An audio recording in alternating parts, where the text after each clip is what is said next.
कहाँ से शुरू करें? उल्टा चलें या चैप्टर 14 से ही स्टार्ट करें? शुरू से ही कर लेते हैं। चैप्टर 14 से? 14 से जी। अच्छा ठीक है, okay. Let me start presenting.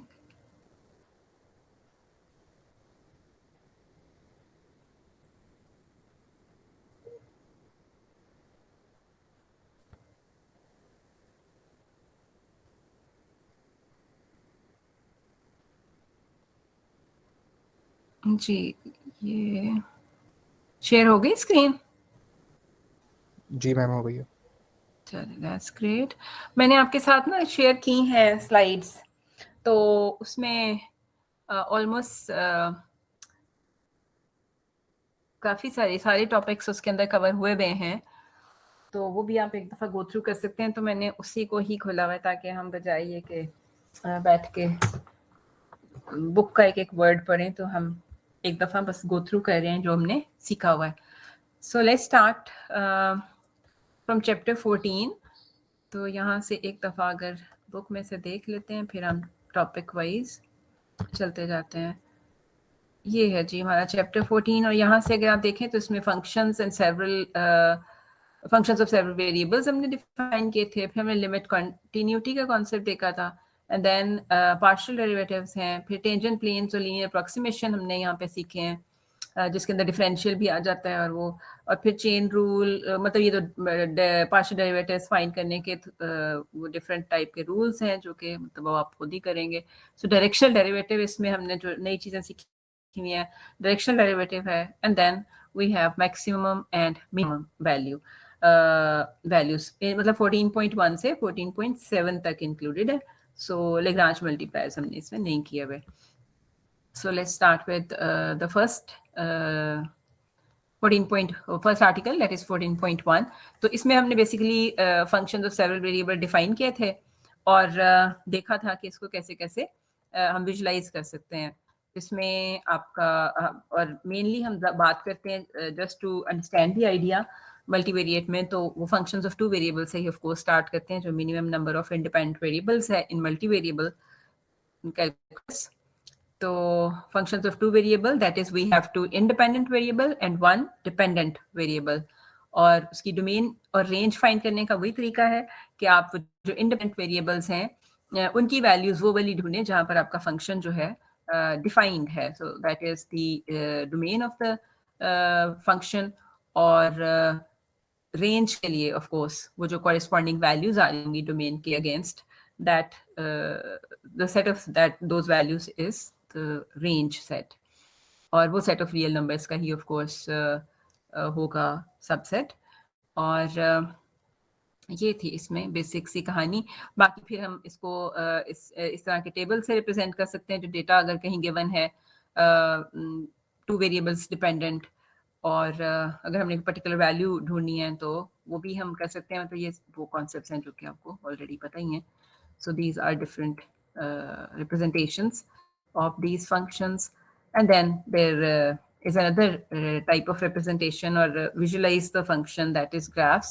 और ग्राफ में हम डोमेन का ग्राफ बना सकते हैं, हम फंक्शन इटसेल्फ का ग्राफ बना सकते हैं, लेकिन फंक्शन इटसेल्फ जो है उसको ड्रॉ करने के लिए हमें 3 डायमेंशन चाहिए होगा। तो ऑफ कोर्स 3 डायमेंशन की ग्राफ आप बाय हैंड जो है ना मैनुअली उसको इतनी आसानी से नहीं बना सकते, लेकिन डोमेन आपको ड्रॉ करनी आनी चाहिए जो फंक्शंस ऑफ टू वेरिएबल्स हैं, और आपको इनके लेवल कर्व्स ड्रॉ करने आने चाहिए। तो ये इस सेक्शन में यही 2 बातें ज़्यादा थी कि हमें लेवल कर्व्स ड्रॉ करने आने चाहिए, लेवल कर्व्स फाइंड आउट करने आने चाहिए, और डोमेन ड्रॉ करनी आनी चाहिए। So here is the topic level curves. और लेवल कर्व्स किस तरह से हम फाइंड आउट करते हैं? When we have a function z is equal to f(x,y), तो z को कहीं कांस्टेंट जब हम कर देते हैं, अब ये पता नहीं क्यों नहीं लिख रहा, मैंने इसको चला के तो देखा था। तो अगर हम इसे कांस्टेंट कर देते हैं कहीं, फॉर एग्जांपल अगर हमारे पास z की कोई पर्टिकुलर वैल्यू है, जैसे ये लिखा हुआ है f(x,y) is equal to k। सो ये PDF है इसलिए इस पे इतना अच्छा लिख नहीं रहा।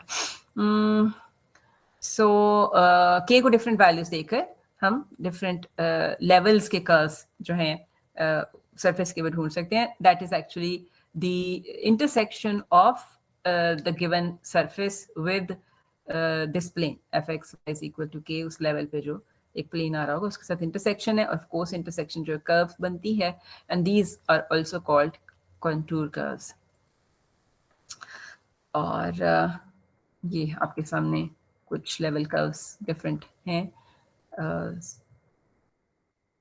डिटेल्स में हम नहीं जा रहे कि उसके एप्लीकेशंस ऑफ कोर्स क्या हैं. हम एक सीधा सीधा फाइंड सीख सकते हैं.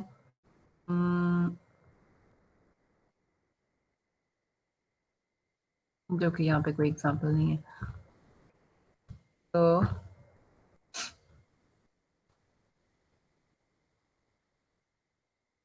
उसके लिए कोई भी आप एग्जांपल ले सकते हैं. नेट में मैंने यहाँ पे कोई पावर पॉइंट नहीं खोला हुआ है.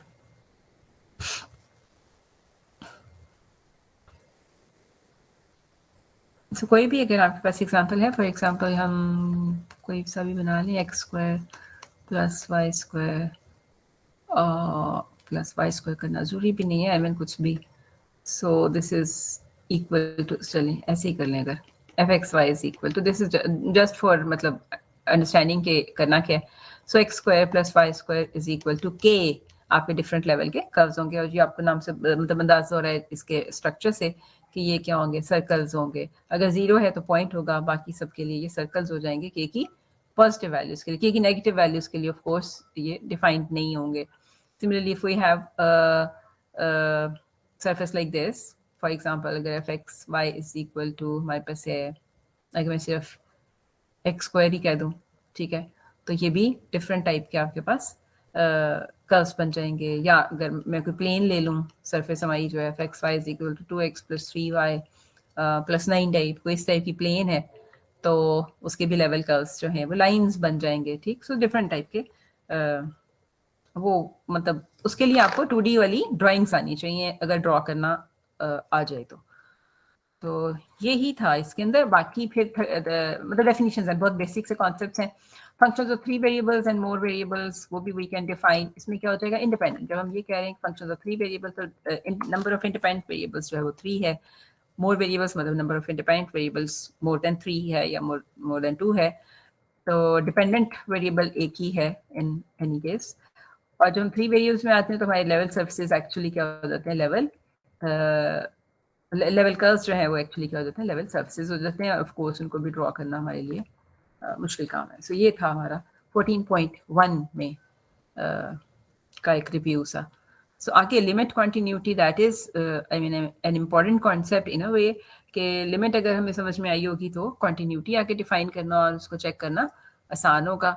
सो उसके लिए हमने कुछ किए थे, डिफरेंट टाइप के एग्जांपल्स करके देखे थे, जिसमें ज़ीरो को अप्रोच करने वाले कुछ लिमिटिंग वैल्यूज थे. जैसे ये है आपके सामने कि ये अगर हमने ये प्रूव करना है कि डज नॉट एग्जिस्ट, हमने कहा हुआ है कि प्रूव करें कि दिस डज नॉट एग्जिस्ट, तो कैसे करना है. तो ये देख लेते हैं, यहाँ से हमें क्या चाहिए होगा, ड्रॉ पे चली जाओ. डज नॉट एग्जिस्ट, चलें इसी को प्रूव करके देखते हैं कि लिमिट डज नॉट एग्जिस्ट.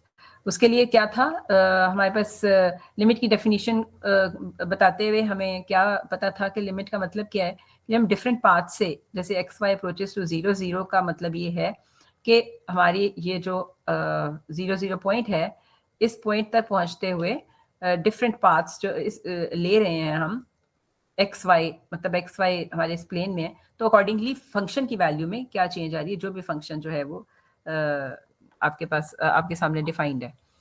तो हम ट्राई करते हैं इसको प्रूफ, इसकी नॉन एग्जिस्टेंस को प्रूव करने के लिए. सो फॉर दिस हमने जैसे भी कहा कि आप 0 0 में से डिफरेंट पाथ्स देखते जाएं. सो फर्स्ट ऑफ ऑल जो 0 0 के पाथ्स होते हैं उनमें एक तो ये एक्सिस हैं ऑफ कोर्स, तो एक्स इज इक्वल टू 0 वाला पाथ अगर आप लेंगे तो उसमें क्या हो जाएगा, this is in fact x0 y0, तो this is going to be limit, वो साथ आप लिख देंगे. x0 है तो y अप्रोचेस टू 0 बाकी बच जाएगा, and we have negative y square divided by y square, और दिस इज इक्वल टू -1. ठीक है, मेरी राइटिंग इतनी गंदी नहीं हो गई है, लेकिन ये PDF इतना अच्छा लिख नहीं है। राइटिंग अच्छी नहीं है वैसे मेरी, बट यहाँ पे ज़्यादा इशू हो रहा है। सो -1। अब दूसरा जो है पाथ हमारा ये था x इक्वल टू 0 वाला पाथ, यानी ये वाला पाथ।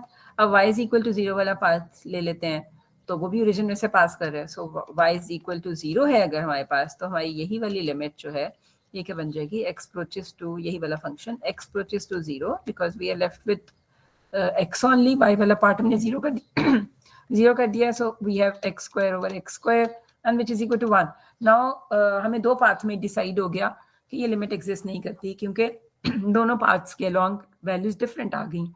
तो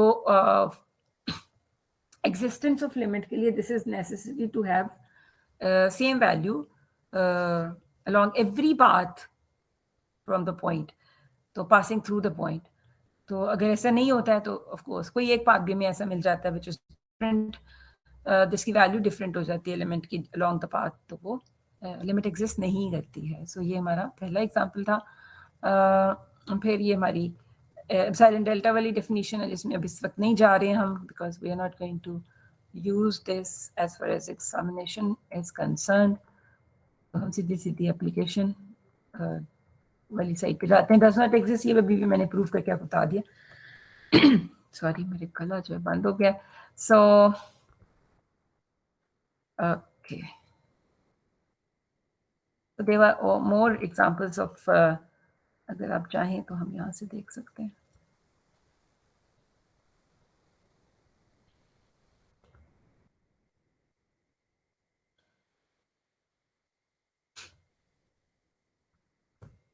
जैसे ये आपके पास हैं एग्जांपल्स,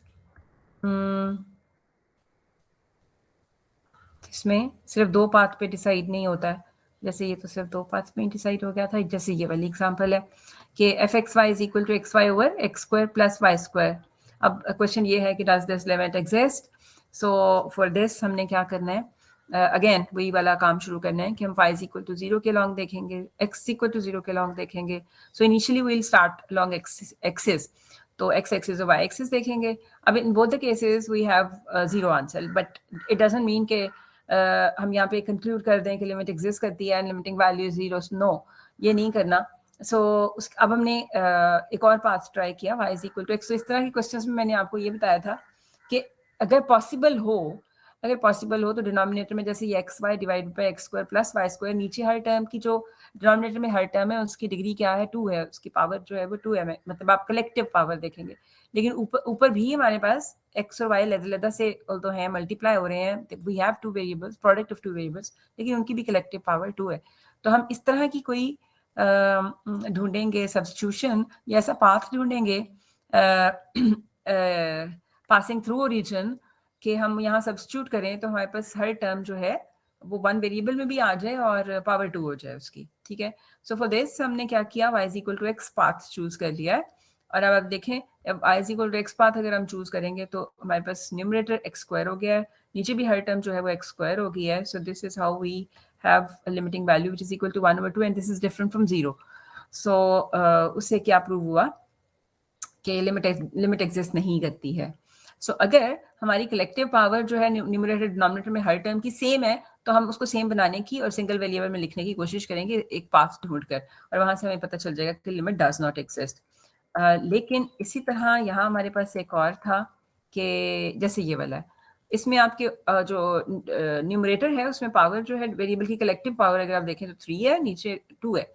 और अगेन वही वाला बात है कि x y approaches to 0 0, function की वैल्यू तो डिफाइंड नहीं है, 0 0 फॉर्म आ रही है। सो लिमिटिंग वैल्यू हमने देखनी है, तो in this case limiting value जो है वो एग्जिस्ट करती है, दैट इज 0, क्योंकि आपकी ऊपर जो पावर है दैट इज 3 और प्रोडक्ट टर्म है, इसमें कुछ ऐड नहीं हो रहा है। अगर +3 +4 वो डिफरेंट सिचुएशन हो जाती है, उस सूरत में फिर लिमिटिंग वैल्यू भी डिफरेंट हो जाती।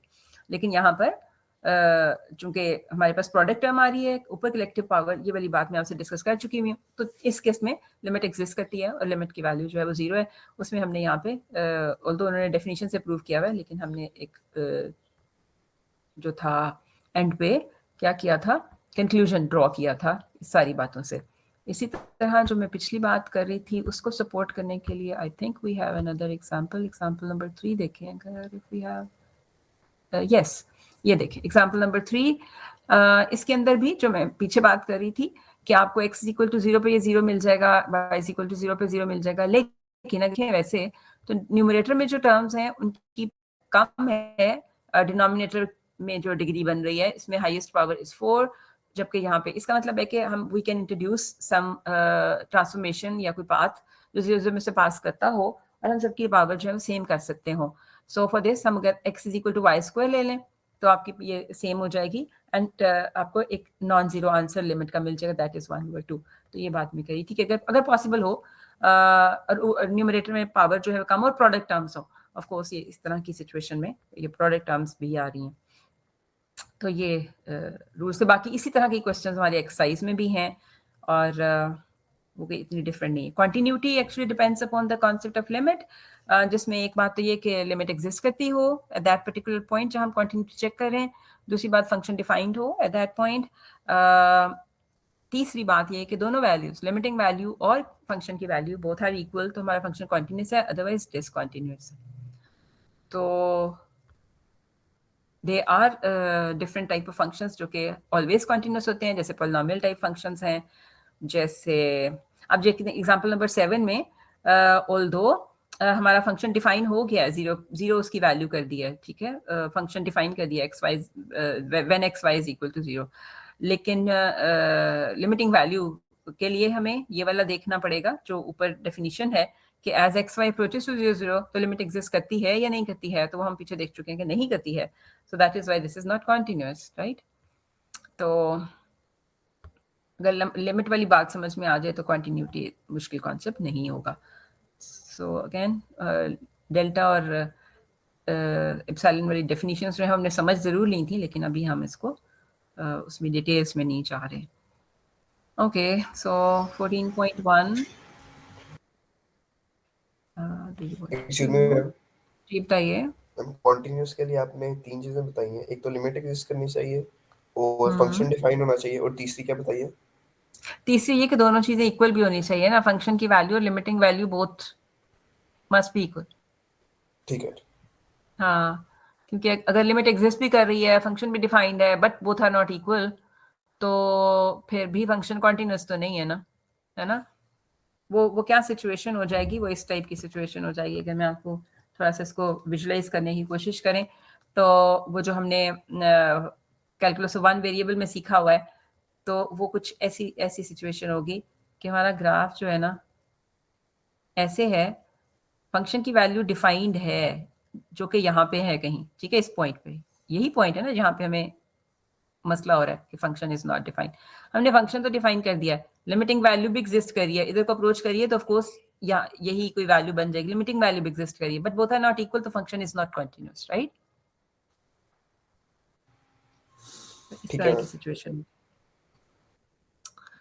अच्छा जी, नेक्स्ट अब हम आ रहा है तो ये, हाँ, ये मेरा नहीं ख्याल कि इसमें इतनी डिटेल में जाना चाहिए क्योंकि ये डेरिवेटिव ही है, उसकी डिफरेंट टेक्निक्स हैं और पार्शियल डेरिवेटिव्स हैं। तो पार्शियल डेरिवेटिव का मतलब ये है कि you have to differentiate the function with respect to one variable keeping rest of the variables constant. तो वो I think इतनी मुश्किल बात नहीं होगी। सो इसकी डिटेल्स में सिर्फ पार्शियल डेरिवेटिव फाइंड करने की डिटेल्स में हम नहीं जा रहे, लेकिन ऑफ कोर्स उसकी ज्योमेट्री आगे हमें काम कर देने वाली है जहां हम डिफाइन कर रहे हैं ये सारे हायर ऑर्डर डेरिवेटिव्स, मतलब आपने डबल डेरिवेटिव लेना है, मिक्स डेरिवेटिव्स हैं, सेकंड ऑर्डर, थर्ड ऑर्डर, मतलब ये आगे से आगे जा सकते हैं। So this is another important result in a way कि आगे चल के हमने काफ़ी यूज़ किया इसको कि suppose f is defined on a disk D that contains the point a b, if the functions f मतलब ये mixed derivatives x y and y x are both continuous on D, तो ये दोनों equal होंगे। सो otherwise जरूरी नहीं है कि ये हमेशा इक्वल है, in general they are not equal, लेकिन इक्वालिटी के लिए देयर डेरिवेटिव्स आर कांस्टेंट तो ये इक्वल है।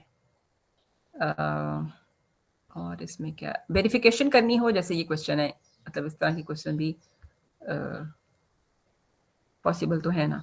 सो verify that the function satisfies the wave equation, मतलब ये वेव इक्वेशन क्या है, ये ऊपर जो लिखी हुई है, this one, partial 2u by partial, this is Laplace equation, this is wave equation, ये वाली partial 2u by partial t square is equal to a square partial 2u by partial x square।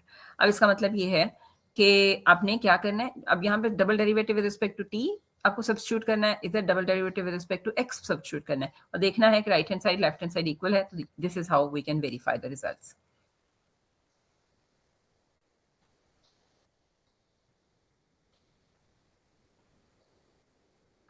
ठीक है जी, सो इसमें सिर्फ derivative की ही बातें हैं कि partial derivative with respect to that कर लो, दिस कर लो, उसमें थोड़ी कॉम्प्लिकेशन ज़रूर हो सकती हैं डेरिवेटिव इवैल्यूएट करने में, लेकिन ये काम डेरिवेटिव्स अगर आते हैं तो वो आप कर ही सकते हैं। कॉम्प्लिकेशन जैसे ये इस टाइप का क्वेश्चन है 83 वाला, तो मतलब with respect to R1 R2 R3 अपने करने हैं, तो थोड़ा सा डिफरेंट प्रोसीजर, डिफरेंट तो नहीं मतलब थोड़ा ध्यान से करने वाला काम होगा। Okay, next we have tangent planes and linear approximations, और चूंकि हम सर्फेसेस में हैं, पहले हम थे उसमें वन वेरिएबल में हमारी कर्व्स थे, तो वहाँ टेंजेंट लाइंस थे, अब टेंजेंट प्लेन्स हैं। सो टेंजेंट प्लेन की भी अब हमें क्या सीखनी है, इक्वेशन देखनी है। अगेन हम उस ज्योमेट्री की डिस्कशन में नहीं जाएंगे। सो आपको अब याद रखना क्या है, अगर आपको टेंजेंट प्लेन की इक्वेशन फाइंड आउट करनी आ जाए किसी पॉइंट, गिवन पॉइंट के ऊपर, आपको सरफेस गिवन है, आपको एक पॉइंट गिवन है, और हमें ये कहा जाए जैसे ये क्वेश्चन है, find the tangent plane to the elliptic paraboloid, जो सरफेस ये वाली है, and we have the point 113 जिसके ऊपर आपने equation of tangent plane find out करनी है। So this is the formula जो ऊपर लिखा हुआ है 2 वाले ब्लॉक के अंदर, z minus z naught is equal to partial f by partial x at the point x naught y naught times x minus x naught and partial f by partial y at x naught y naught times y minus y naught। तो मतलब ये कि आपने partially differentiate करना with respect to x and y, जो जिस type के भी वेरिएबल्स इन्वॉल्व हैं। x y का मतलब मेरा ये है कि इंडिपेंडेंट वेरिएबल्स जो भी हों, उनका नाम कुछ भी हो सकता है, तो हमेशा x y ज़रूरी तो नहीं है। तो उनकी वैल्यूज आपने ढूंढनी है जिस पॉइंट पे आपने टेंजेंट प्लेन बनाना है, और फिर आपने इस फॉर्मूले में वैल्यू सब्स्टिट्यूट कर देनी है और सिंप्लीफाई करना है इन दिस फॉर्म, तो हमारा टेंजेंट प्लेन की इक्वेशन आ गई। और यही टेंजेंट प्लेन की equation actually leads us to the concept of linear approximation, और उसके लिए we have this expression LXY is equal to f। अब ये जो z नॉट था वो z naught f of a भी हमने कह दिया उसको। So linear approximation of any surface fxy is given at some point a b जो है वो that is given here कि f of ab plus partial f by partial x at ab times x minus a partial f by partial y at ab times y minus b। So this is called linear approximation, और ये approximation जो है वो in the neighborhood of point ab है। मतलब ये पूरी surface की अप्रोक्सीमेशन किसी एक प्लेन से नहीं हो सकती है, तो ये भी याद रखना है। सो यहीं से लीनियर अप्रोक्सीमेशन हो गई, हमारी टेंजेंट प्लेन की इक्वेशन होगी, और यहीं से फिर आगे हम एक्सटेंड करते हैं इसी आइडिया को, हमारा डिफरेंशियल वाला जो पार्ट है, डिफरेंशियल डिफाइन करते हैं। सो एक्चुअल चेंज और अप्रोक्सीमेट चेंज वाला जो कॉन्सेप्ट है वो यहाँ से आता है कि अगर हमारे x और y जो हैं वेरिएबल्स, उनकी वैल्यू में हम थोड़ा सा चेंज करते हैं, तो उसके नेबरहुड में हमारी सरफेस की वैल्यू में क्या चेंज आएगा, और अगर हमने उन्हें अप्रॉक्सीमेट करना है इस चेंज को, तो वो कैसे करेंगे, डिफरेंशियल से करेंगे। और वो भी हमने आपको बताया था कि एक्चुअली ये डिफरेंशियल जो है वो कौन सी वाली चेंज दे रहा होता है, जो कि लीनियराइजेशन से चेंज आ रही है, और जो एक्चुअल चेंज है वो हमारी डेल्टा जी जो सरफेस से आ रही होती है। सो डिफरेंशियल और function of two variables is defined by this, ये जो 10 ब्लॉक आपको नजर आ रहा है, dz is equal to partial f by partial x dx plus partial f by partial y dy। तो अगर आपको कोई एरर ढूंढनी है, कोई चेंज ढूंढनी है, तो उसके लिए ये डिफरेंशियल्स कैन अप्रोक्सीमेट करनी है। आई मीन आपको सरफेस नहीं पता और यू हैव टू अप्रोक्सीमेट, ये सरफेस पता भी है तो you have to approximate the change, तो उसके लिए आप डिफरेंशियल्स यूज करेंगे। सो एक्चुअल चेंज अगर चाहिए होगी तो वो आप डेल्टा z जो एक्चुअल वैल्यूज हैं x और y की वो सब्स्टिट्यूट करें सरफेस के अंदर, और जो चेंज होके नई वैल्यूज हैं x और y की वो करें और दोनों को सब्ट्रैक्ट कर दें, तो you will get the actual change in z। तो ये जैसे ये क्वेश्चन है कि z is equal to find differential, ये तो मतलब ये कह दिया कि ये डिफरेंशियल सीधा सीधा ढूंढ लें। Similarly if x changes from 2 to 2.05, y changes from 3 to 2.96, तो यहाँ पर आपने क्या करना है, डेल्टा x खुद ढूंढना है। डेल्टा x ढूंढने के लिए यू हैव टू सब्ट्रैक्ट 2.05, मतलब जो न्यू वैल्यू है, चेंज होकर जो वैल्यू आई है, minus the original value of the variable, तो वो आपको डेल्टा x मिल जाएगा। Delta x and dx are equal, delta y and dy are equal, but delta z and dz are not equal. तो ये है जी। अब ये एप्लीकेशन बेस्ड क्वेश्चन हो गया कि base radius and height of right circular cone are measured as 10 and 25 centimeters respectively. So with possible error in the measurement of as much as 0.1 centimeter in each. So use differentials to estimate maximum error in the calculated volume of the cone. तो पहले हमने volume का formula लिखा, and this volume depends upon two variables r and h। ठीक है, अब देखें वो x y नहीं है, अब आपके जो इंडिपेंडेंट वेरिएबल्स हैं ये r और h है। तो आपने वहाँ से डेल्टा r dr dh वो फाइंड आउट किए और फिर यहाँ सब्स्टिट्यूट कर दिया value in order to find dv which is approximate error in the calculated volume. So similarly, we can define these concepts in function of 3 or more variables.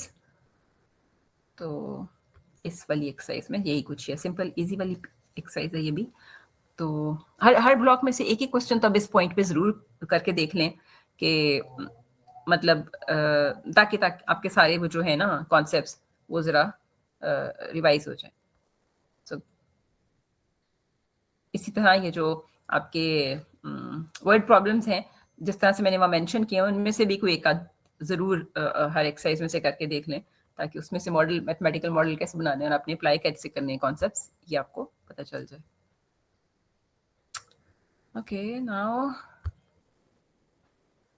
Chain rule, इसको भी नहीं हम पढ़ रहे, ये आप खुद ही करेंगे क्योंकि ये तो सारी डेरिवेटिव फाइंड आउट करने की टेक्निक्स हैं, तो वो इस पॉइंट पे अब ये आप खुद ही देख लीजिएगा और अब तक आपको आती भी होंगी, आई होप सो। नेक्स्ट देखते हैं हमारा जो कोई और इसमें क्या रह गया। हाँ, डायरेक्शनल डेरिवेटिव्स हैं, यस। अब डायरेक्शनल डेरिवेटिव के लिए आपको कोई ना कोई डायरेक्शन ऑफ कोर्स, जैसे नाम से पता है कि मिलनी चाहिए, या तो उस डायरेक्शन का एंगल पता चल जाए विद एक्स एक्सिस, या आपको डायरेक्शन डेरिवेटिव पता चल जाए, या unit vector in the direction पता चल जाए। मतलब किसी भी तरह से आपको डायरेक्शन अगर पता है और उस डायरेक्शन में अपने डेरिवेटिव ढूंढना है। So we have this formula, ये फॉर्मूला नहीं है, अब हम फिर से सीधे सीधे फॉर्मूले पे जाते हैं। दिस इज द फॉर्मूला, ठीक है जी। So direction derivative in the direction u, which is unit vector in the direction. So remember, आपको unit vector चाहिए in order to implement this formula. So अगर unit vector नहीं है, कोई direction vector दिया हुआ है, तो वहाँ से आप unit vector find out कर सकते हैं। vector को उसके magnitude से divide करके आप unit vector in the direction find out कर सकते हैं। So you need unit vector, और partial f by partial x times a, that is component a x component of unit vector, plus partial f by partial y times the y component of the unit vector. So if f is differentiable function of x y, then f has directional derivative in the direction of unit vector. ठीक है, तो ये formula अब अपने यहाँ पे याद रखना है डायरेक्शनल डेरिवेटिव ढूंढने के लिए। जैसे मैंने बताया कि डिफरेंट सिचुएशंस हो सकती हैं, यूनिट वेक्टर आपको खुद दिया हुआ हो सकता है, आपको कोई डायरेक्शन का वेक्टर दिया हुआ हो सकता है, एंगल दिया हुआ हो सकता है। तो इन एनी केस आप यूनिट वेक्टर ढूंढना है। जैसे यहाँ एंगल दिया हुआ है, अगर एग्जाम्पल देखें तो आपको एंगल दिया हुआ है, u is the unit vector given by angle theta is equal to pi by 6। तो इसके लिए जो इस एंगल के साथ यूनिट वेक्टर के कंपोनेंट्स बनेंगे वो क्या बनेंगे, cosine theta and sine theta. ठीक है, सो a हमारा कोसाइन पाई बाय 6, b हमारा साइन पाई बाय 6, और बाकी तो पार्शियल डेरिवेटिव्स की वैल्यूज हैं, फॉर्मूले में सब्स्टिट्यूट की, तो वी हैव डायरेक्शनल डेरिवेटिव। और एट 1.12 ढूंढना है तो उसकी वैल्यू एट 1.2 ये आ गई। Next we have gradient vector, और gradient vector which is denoted by del f और grade f, ये जो इस तरह लिखा हुआ ये है. So gradient vector is defined by हमें पता है क्या होता है, partial f by partial x I plus partial f by partial y j.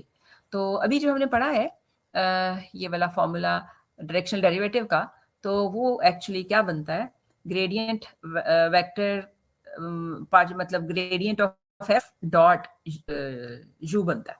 तो अगर आप इसको ऐसे याद रखना चाहें हमारे डायरेक्शनल डेरिवेटिव को, तो आप इसको इस तरह भी याद रख सकते हैं. ये जो इक्वेशन 9 है, तो जैसे भी आपको याद रह जाए. So del f dot u, u unit vector है और del f gradient of f है.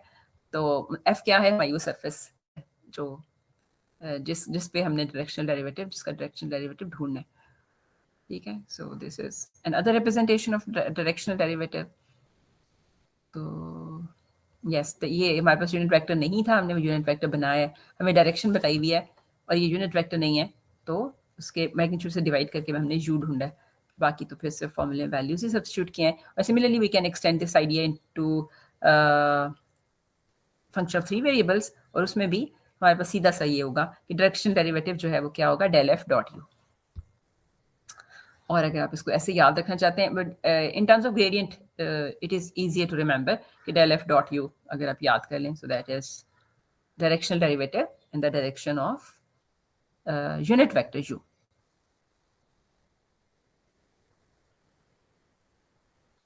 Well, maximum value of the directional derivative क्या होगी, वो हमारी डायरेक्शन होगी ग्रेडियंट की डायरेक्शन, वहां पे मैक्सिमम वैल्यू ऑफ ये भी याद रखना है. सो ये वाला थ्योरम, इसका प्रूफ बहुत ही सिंपल सा है. Suppose f is differentiable function of 2 or 3 variables, so the maximum value of the directional derivative is del f magnitude, and it occurs when u has the same direction as the gradient vector del f x. So this is important, and मतलब you should remember this कि direction maximum change की direction जो है वो gradient की direction होती है और उसकी value del f magnitude होती है. आगे है जी tangent planes to level surfaces. उसके लिए भी अब हम सिर्फ फॉर्मूला ही देखेंगे, हम बाकी की डिटेल्स जो क्लास में डिस्कस करते हैं ऑफ कोर्स. ओह गॉड, ये किधर चला गया. यस, दिस इज ये जो 19 में आपको नजर आ रहा है, आपके पास कोई लेवल सरफेस है, उसका आपने टेंजेंट प्लेन की इक्वेशन ढूंढनी है. So this is the equation of tangent plane. partial f by partial x times x minus x naught, partial f by partial y times y minus y naught, partial f by partial z times z minus z naught. और normal की, अगर normal line की equation अगर आपको चाहिए तो ये आ जाएगी. यानी नॉर्मल क्या है, नॉर्मल वेक्टर कौन सा है, जो कि टेंजेंट प्लेन के परपेंडिकुलर ये जो आपको नजर आ रहा है डेल एफ की डायरेक्शन में. तो this is the normal vector, और उसकी अगर आप इक्वेशन फाइंड आउट करना चाह रहे हैं उस पॉइंट के ऊपर, तो x minus x naught divided by जो equation, line of equation in symmetric form होती है, वो यही इक्वेशन ऑफ लाइन, मैंने उल्टा बोल दिया, line of equation, equation of line in symmetric form वो यही होती है कि नॉर्मल वेक्टर जो मतलब कोई vector in the direction of line आपको अगर पता है, तो x minus x naught divided by components is equal to, ये इस तरह लिखेंगे. तो ये हमारा नॉर्मल वेक्टर है, तो इसके जो कंपोनेंट्स हैं वो f x, x naught, y naught, z naught, f y और एफ जी, मतलब पार्शियल डेरिवेटिव्स हैं. So this is the equation of normal line. और इसमें क्या है, yes, this is an example.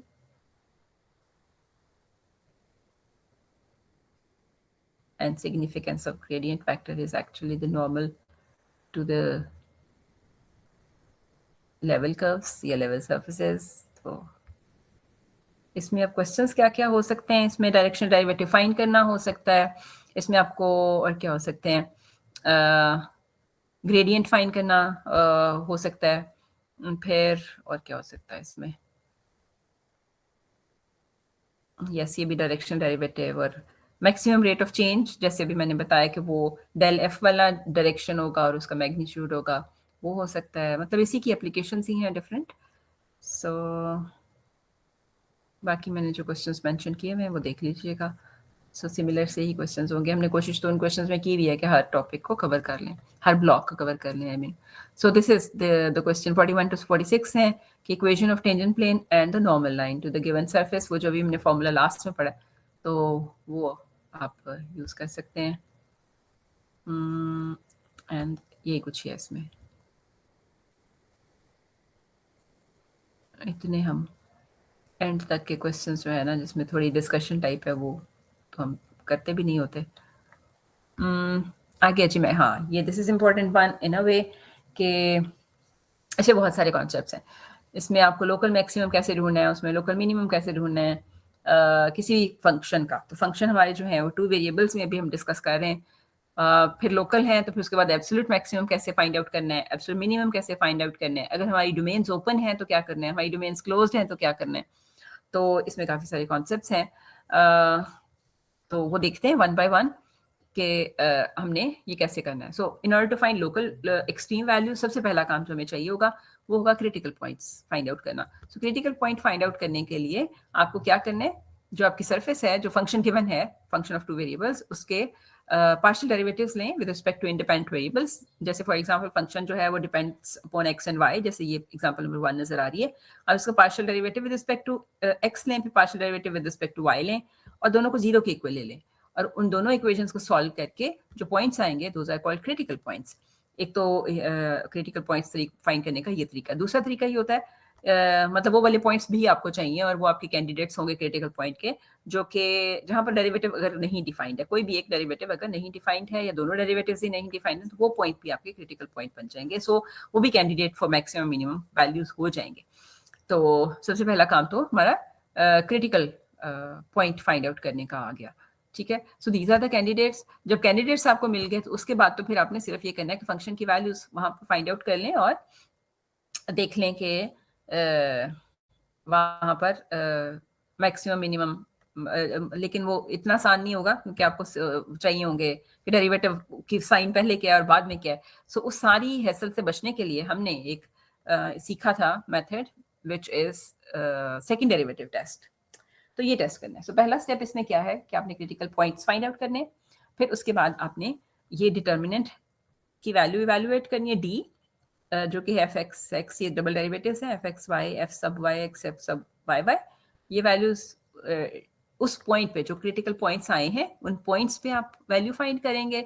अगर तो डी ग्रेटर देन 0 है तो हम आगे चलेंगे और क्या करेंगे, double derivative with respect to x की वैल्यू फाइंड आउट करेंगे और देखेंगे कि वो ग्रेटर देन 0 है या लेस देन 0। अगर वो ग्रेटर देन 0 है तो लोकल मिनिमम, अगर वो लेस देन 0 है तो लोकल मैक्सिमम। और if D is less than 0 तो फिर लोकल मैक्सिमम मिनिमम नहीं है, बल्कि वो क्या हो जाएगा, सैडल पॉइंट हो जाएगा। And if D is equal to 0 तो we don't know anything about the point के उस पर क्या हो रहा होगा। तो ये था लोकल मैक्सिमा और मिनिमा। और यहाँ पर एब्सोल्यूट की बात हम नहीं कर रहे हैं, मतलब छोटी डोमेन की बात कर रहे हैं। और उसमें ये देख लीजिए आपके सामने एक एग्जांपल है, यानी first derivative with respect to x with respect to y, आपने इन दोनों को 0 लिया in order to find critical points. आपके पास अब ये 2 इक्वेशंस आ गए हैं। ठीक है, अब हमने इनको सॉल्व करना है और साइमल्टेनियसली सॉल्व करना है ऑफ कोर्स। मतलब यहाँ से आपको y की वैल्यू मिल रही है एक्स क्यूब, इसको जाके इधर सब्स्टिट्यूट कर दें, है ना, और वहाँ से एक्स और y की वैल्यूज आ जाएंगी, वो ढूंढने वापस, मतलब इसको सॉल्व करके आपने किसी भी तरह से क्रिटिकल पॉइंट्स ढूंढ लेने हैं। सो 0 0 1 1 -1 -1 these are the critical points. अब उसके बाद क्या करना है, उसके बाद ये जो डी आपको नजर आ रहा है, बारी बारी पहले 0 0 पे देखें, फिर 1 1 पे देखें, फिर -1 पे देखें। सो बारी बारी आपने ये डी इवैल्यूएट करना है इन पे। अगर तो डी हमारा ग्रेटर देन 0 आ गया है तो आगे चलना है। ठीक है, और वो आगे क्या चलना है, डबल डेरिवेटिव की वैल्यू फाइंड करनी है दैट पॉइंट। अगर पॉजिटिव है तो क्या मिनिमम वैल्यू, नेगेटिव है तो मैक्सिमम वैल्यू। ठीक है, और अगर लेस देन 0 आ गया है तो फिर सैडल पॉइंट, और अगर इक्वल टू 0 आ गया तो नो इन्फॉर्मेशन। सो इतनी सी बात थी इसमें। सो हियर वी गो, ये आपका आगे सॉल्व हुआ हुआ है। तो हर पॉइंट को बारी बारी डिस्कस करना है कि कौन सा पॉइंट लोकल मैक्सिमम वाला है, कौन सा पॉइंट लोकल मिनिमम वाला है, और कौन सा पॉइंट जो है वो कोई भी इन्फॉर्मेशन नहीं दे रहा, ये सैडल पॉइंट है। सो अगैन ये भी उसी टाइप का ही क्वेश्चन है।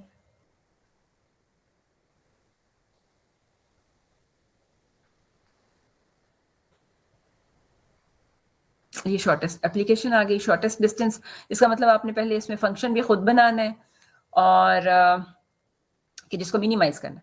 सो वो फंक्शन आपका जो है जिसके हमने क्रिटिकल पॉइंट्स ढूंढने हैं, वो हमारा फंक्शन क्या होना चाहिए, जिसकी हमने एक्सट्रीम वैल्यू फाइंड करनी है। So find the shortest distance from the point.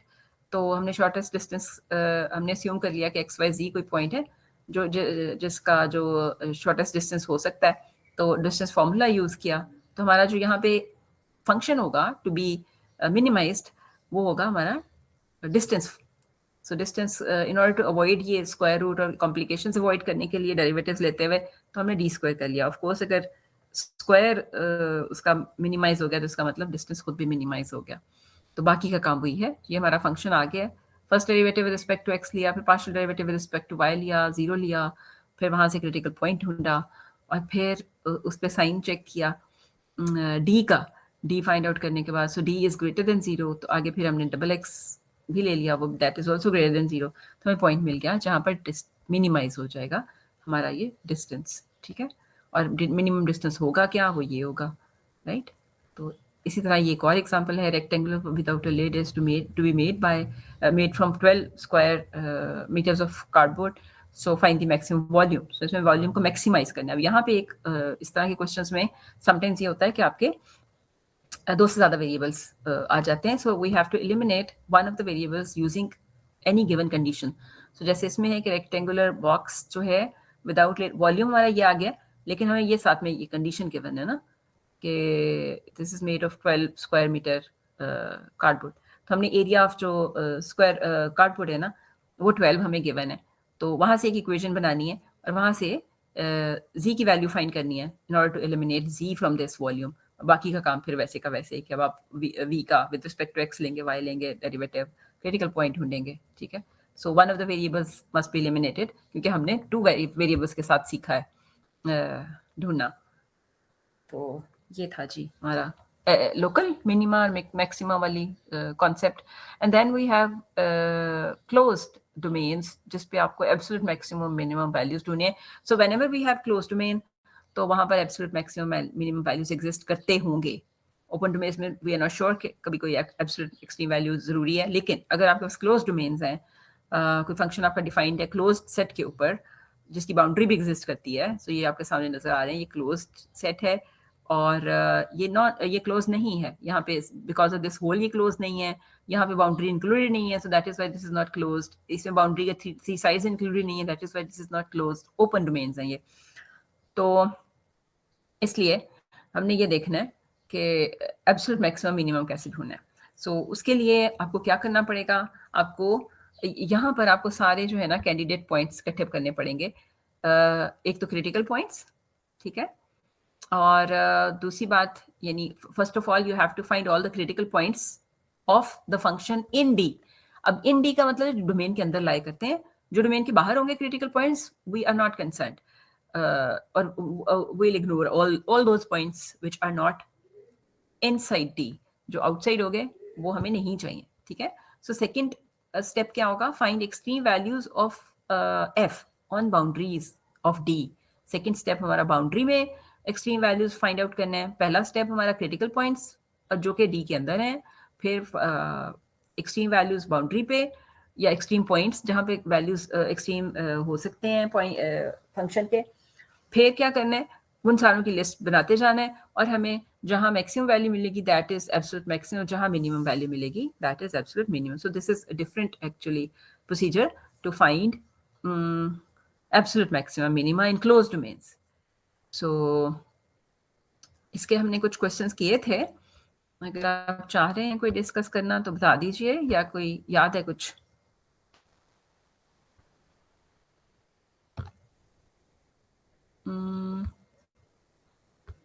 देखते हैं यहाँ से कोई एक्सरसाइज का क्वेश्चन।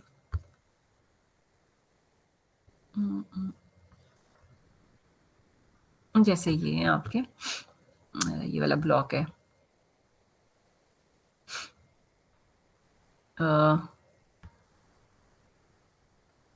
जैसे 31 क्वेश्चन है, 32 भी है, ट्रायंगुलर हो जाती है, तो इस टाइप का चलो कोई एक 31 वाले कर देते हैं जस्ट टू डिस्कस के हमने इसमें करना क्या है।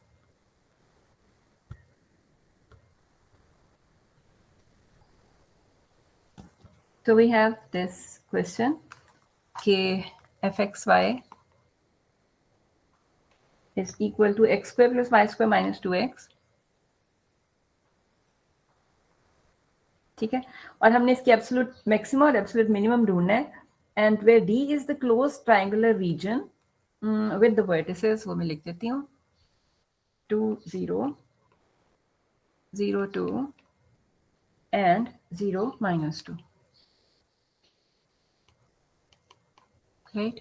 अब सबसे पहला काम इसमें क्या करना होता है, इस रीजन को ड्रॉ करना होता है। जो भी रीजन गिवन है आपने उसको ड्रॉ करना है ताकि हमें उसकी बाउंड्रीज क्लियरली नजर आ सके। सो 2 0 मतलब हमारा कहीं पॉइंट यहाँ पर है 2 0, और 0 2 का मतलब ये है कि वो कहीं समवेयर हियर है।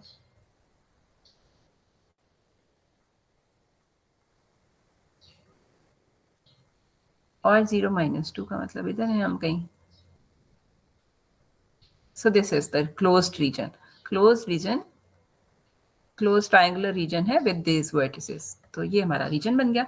Now we have a region which consist of 3 lines, और तीनों लाइंस की हमने अलग-अलग से ढूंढनी है इक्वेशंस, ताकि हम बाउंड्री पे चेक कर सकें कि कोई एक्सट्रीम वैल्यूज एग्जिस्ट करती हैं या नहीं करती हैं। 0 -2, सो ये वाली लाइन को हम L1 कह देते हैं, ये वाली लाइन को L2 कह देते हैं, और ये वाली लाइन को L3 कह देते हैं। सो सबसे पहला काम तो क्या करना है, पहला स्टेप क्या था, क्रिटिकल पॉइंट्स फाइंड आउट करने हैं। So we have this function, उसके लिए हम पार्शियल f पे पार्शियल x लेंगे which is equal to 2x -2 which is equal to 0 gives us x is equal to 1। एक पॉइंट तो यहाँ से आता हुआ लग रहा है। सो पार्शियल f पे पार्शियल y को भी 0 ले लेते हैं, and this actually gives us which is equal to 2y, and this is equal to 0 gives us y is equal to 0। तो यहाँ से हमें एक पॉइंट मिल गया, यहाँ पॉइंट्स लिखते जाते हैं और साथ साथ फंक्शन की वैल्यूज भी लिखते जाते हैं। सो एक पॉइंट हमें मिल गया, दैट इज क्या बनता है 1 0, ठीक है। अब बाकी के जो ये क्रिटिकल पॉइंट से हमें मिल गया एक कैंडिडेट पॉइंट, और यहाँ पर फंक्शन की वैल्यू क्या है, when x is 1 y is 0, तो 1 -2 ये है -1 वैल्यू। So these are x y's और दिस इज f(x, y), ठीक है। और अब हमने देखना है यहाँ पे क्या होगा। अब इस लाइन की इक्वेशन क्या है, सिंस ये जो 0 2 और 0 -2 वाली लाइन है, दिस लाइन, ये इनफैक्ट है x इज इक्वल टू 0 वाली लाइन, y एक्सिस है तो x इज इक्वल टू 0। तो हम बारी बारी तीनों लाइंस की इक्वेशंस देखते हैं और फिर वहाँ पर एक्सट्रीम वैल्यूज फाइंड करने की कोशिश करते हैं। सो L1 लेते हैं, L1 का मतलब है x is equal to 0। So x is equal to 0 जब हम यहाँ पे लेंगे तो हमारा ये जो एक्चुअल फंक्शन है वो रिड्यूस हो जाएगा टू, सो f(0y) बन जाएगा विच इज इक्वल टू x0 है तो y², so we are left with y² only, यानी फंक्शन ऑफ y हो गया। अब आपको पता है कि जब फंक्शन ऑफ वन वेरिएबल हो जाए तो उसका डेरिवेटिव फाइंड करने के लिए हम उसका एक्सट्रीम वैल्यू फाइंड करने के लिए हम क्या करते हैं, उसका डेरिवेटिव लेते हैं। तो वो जो वन वेरिएबल वाला रूल है वो यूज करेंगे। अच्छा, यहाँ पे मैं ना एक चीज लिखना भूल गई, वो क्या था कि हमारे y की रेंज क्या है। सो y इज लेस और equal to 2 and more than equal to -2, ये लिखना भी जरूरी है। अब इसका डेरिवेटिव लेते हैं। सो f प्राइम हमारे पास आ जाएगा 2y, राइट, और इसको जब 0 लेंगे तो this gives us y is equal to 0। इसका मतलब है कि हमारा x तो ऑलरेडी 0 था, तो यहाँ से पॉइंट क्या मिला है 0 0, यानी 0 0 पर एक्सट्रीम वैल्यू, हम ये नहीं देख रहे को मिनिमम या मैक्सिमम है, 0 0 पर एक्सट्रीम वैल्यू हो सकती है क्योंकि ये क्रिटिकल पॉइंट आ गया उस लाइन के ऊपर, ठीक है। तो यहाँ हमें ये नहीं चेक करना है कि ये मैक्सिमम है या मिनिमम, हमें बस वो कैंडिडेट्स ढूंढने हैं। अच्छा, इसके अलावा चूंकि ये जो लाइन है इसकी भी एंड पॉइंट्स इंक्लूडेड है, तो ये भी एक बाउंडेड डोमेन है। तो इसका मतलब ये जो कॉर्नर पॉइंट्स आ रहे होते हैं, अगर हमारे पास कोई इस टाइप की शेप है तो वो एंड पॉइंट्स भी हमारे कैंडिडेट पॉइंट्स होंगे, वहां पे भी एक्सट्रीम वैल्यू एग्जिस्ट कर सकती है। सो 0 -2 और 0 2 भी इस लिस्ट में आ गए, ठीक है। यहाँ तक बात समझ आ रही है? अगर कहीं नहीं पता चल रहा हो तो मुझे बता दीजिएगा। तो ये L2 फिर देखते हैं। अब ये we are done with L1। L1 में यही पॉसिबल था, एक क्रिटिकल पॉइंट आ गया, दो उसके एंड पॉइंट्स आ गए।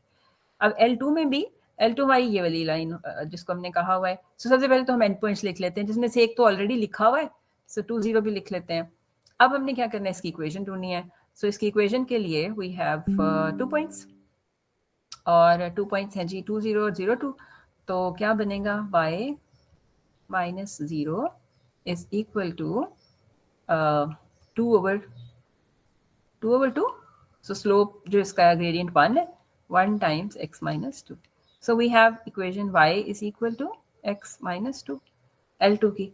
अब क्या करना है, अब ये वाली जो इक्वेशन जो हमने ढूंढी है y की वैल्यू, वो हमने फंक्शन में सब्स्टिट्यूट कर दी. तो f becomes function of x only. So x square plus x minus 2 square minus 2x. So let's simplify this. X square plus x square minus 4x plus 4 minus 2x, right? अगर कहीं गलती हो जाए तो बता दीजिएगा. 2x square minus 6x plus 4. So this is the function in one variable. अब इसकी ये चेक करने के लिए कि इसका क्रिटिकल पॉइंट्स क्या होंगे, so we have to differentiate it with respect to x. तो और उसको 0 ले लेना. So we have 4x, we have minus 6 which is equal to 0 gives us x is equal to 6 over 4. That is 3 over 2. So x की value 3 over 2 अगर है तो y की क्या हो जाएगी? So y is equal to 3 by 2 minus 2 and this is equal to negative 3 by 2 minus 2 मतलब negative 1 by 2. Yep, negative 1 by 2. So negative 1 by 2 हमारा किधर है?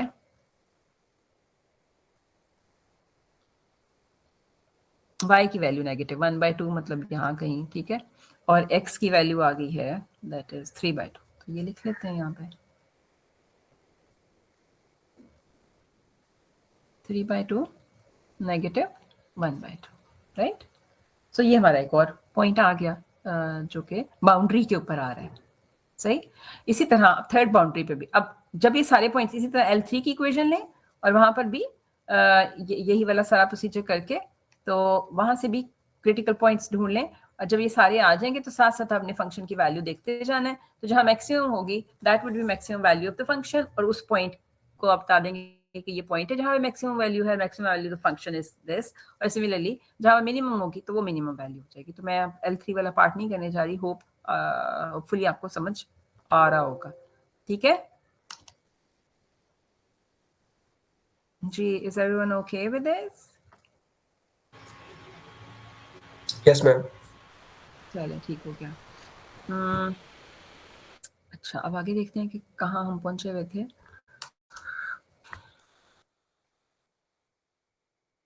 तो यही कुछ ही है इसमें. ठीक है. बाकी फिर ऑफ कोर्स प्रैक्टिस क्वेश्चन जो है बार बार कह रही हूँ कि आप हर ब्लॉक में से एक एक तो जरूर करें और ये जो दिए हुए हैं वर्ड प्रॉब्लम्स उनमें से भी एक दो करके जरूर देख लें ताकि आपको आइडिया हो जाए. लैग्रांज मल्टीप्लायर हमने वैसे ही नहीं किए थे तो 14.7 में जो वो ऑप्टिमाइजेशन वाले सवाल हैं वो जरा दफा करवा दें. यही तो कराया अभी. नहीं, इसके बाद जो 45 46 ऑनवर्ड हैं, 49 हो गया, 50 हो गया. अच्छा 50 51. हाँ, जैसे ये देख लें फाइंड द शॉर्टेस्ट डिस्टेंस. इस तरह की एग्जैक्टली ऐसी एग्जांपल है. ठीक है.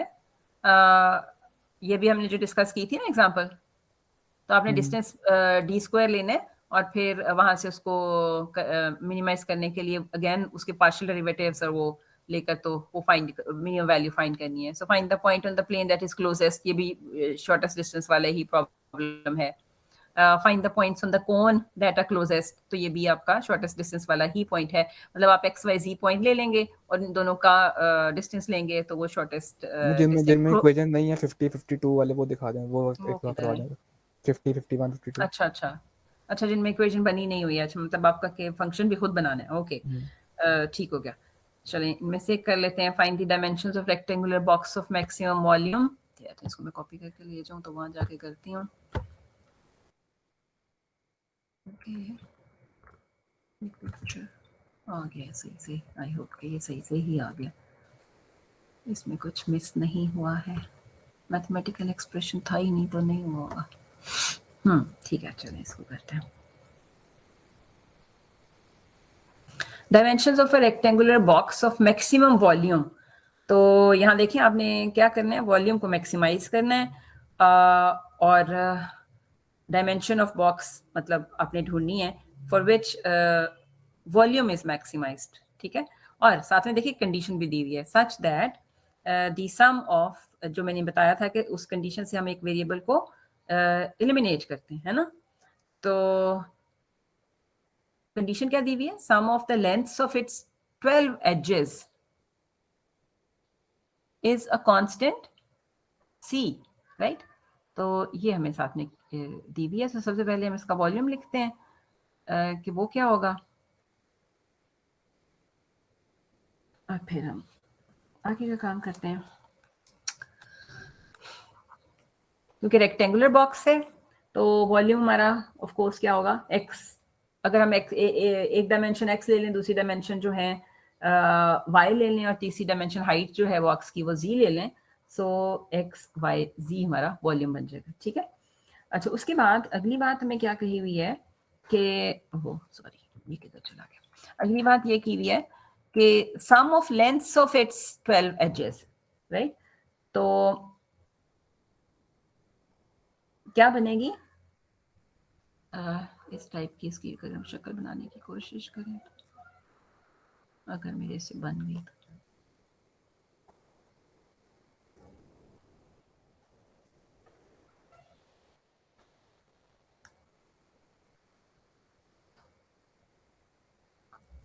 ठीक है। ये हमारा रेक्टेंगुलर बॉक्स है, राइट? हमने कहा है कि एक तरफ की जो लेंथ है वो x है, एक तरफ इधर y है, और दिस हाइट इज, या इधर मैं इसको मेंशन कर दूं, दिस इज z, ठीक है। अच्छा, एजेस जो हैं उन सारों की लेंथ्स, अब हमने x ली है ये वाले एज की। अभी इस लेंथ के कितने एजेस हैं? 1 2 3 4, इसका मतलब 4x हो गया, है ना? कंडीशन में यहाँ लिखती हूँ ताकि जगह बचे। अच्छा, अब y लेंथ के कितने एजेस हैं? 1 2 3 4, राइट? Plus 4y। इसी तरह z लेंथ के कितने एजेस हैं? 1 2 3 एंड 4। तो ये हमारे हो गए पूरे 12 एजेस। अब कहा क्या हुआ है कि sum of all these lengths is c, so ये c आ गया, है ना? अब मैंने आपको क्या बताया था अभी पीछे डिस्कशन करते हुए कि जब हमने जिस फंक्शन को हमने मिनिमाइज करना है वो देखना है कि हमारा वो 2 वेरिएबल्स में हो। तो अभी हमारे पास वो 3 वेरिएबल्स में, सो हमें उसमें से एक वेरिएबल को एलिमिनेट करना है, और एलिमिनेट करने के लिए ये कंडीशन यूज करनी है। तो यहाँ से हम z को एलिमिनेट करें तो हमारे पास आता है z is equal to c minus 4x minus 4y divided by 4। So ये हमारे पास आ गई z की value in terms of x and y। अब इसको ऐसे भी लिख सकते हैं कि c ओवर 4, ठीक है, और माइनस x माइनस y, जैसे मर्जी लिख लें, वैसे भी ठीक था, ऐसे भी ठीक है। अच्छा, अब v क्या बन जाएगा? वॉल्यूम हमारा क्या हो जाएगा? v is equal to x y times c over 4 minus x minus y, ठीक है। अब ये वॉल्यूम आ गया इन टर्म्स ऑफ 2 वेरिएबल्स। आगे का काम वही है। अब आप इसका डेरिवेटिव लेंगे विद रिस्पेक्ट टू x, फिर डेरिवेटिव लेंगे विद रिस्पेक्ट टू y, इन दोनों को लेंगे 0 के equal in order to find critical points, ठीक है। आगे कर लेंगे।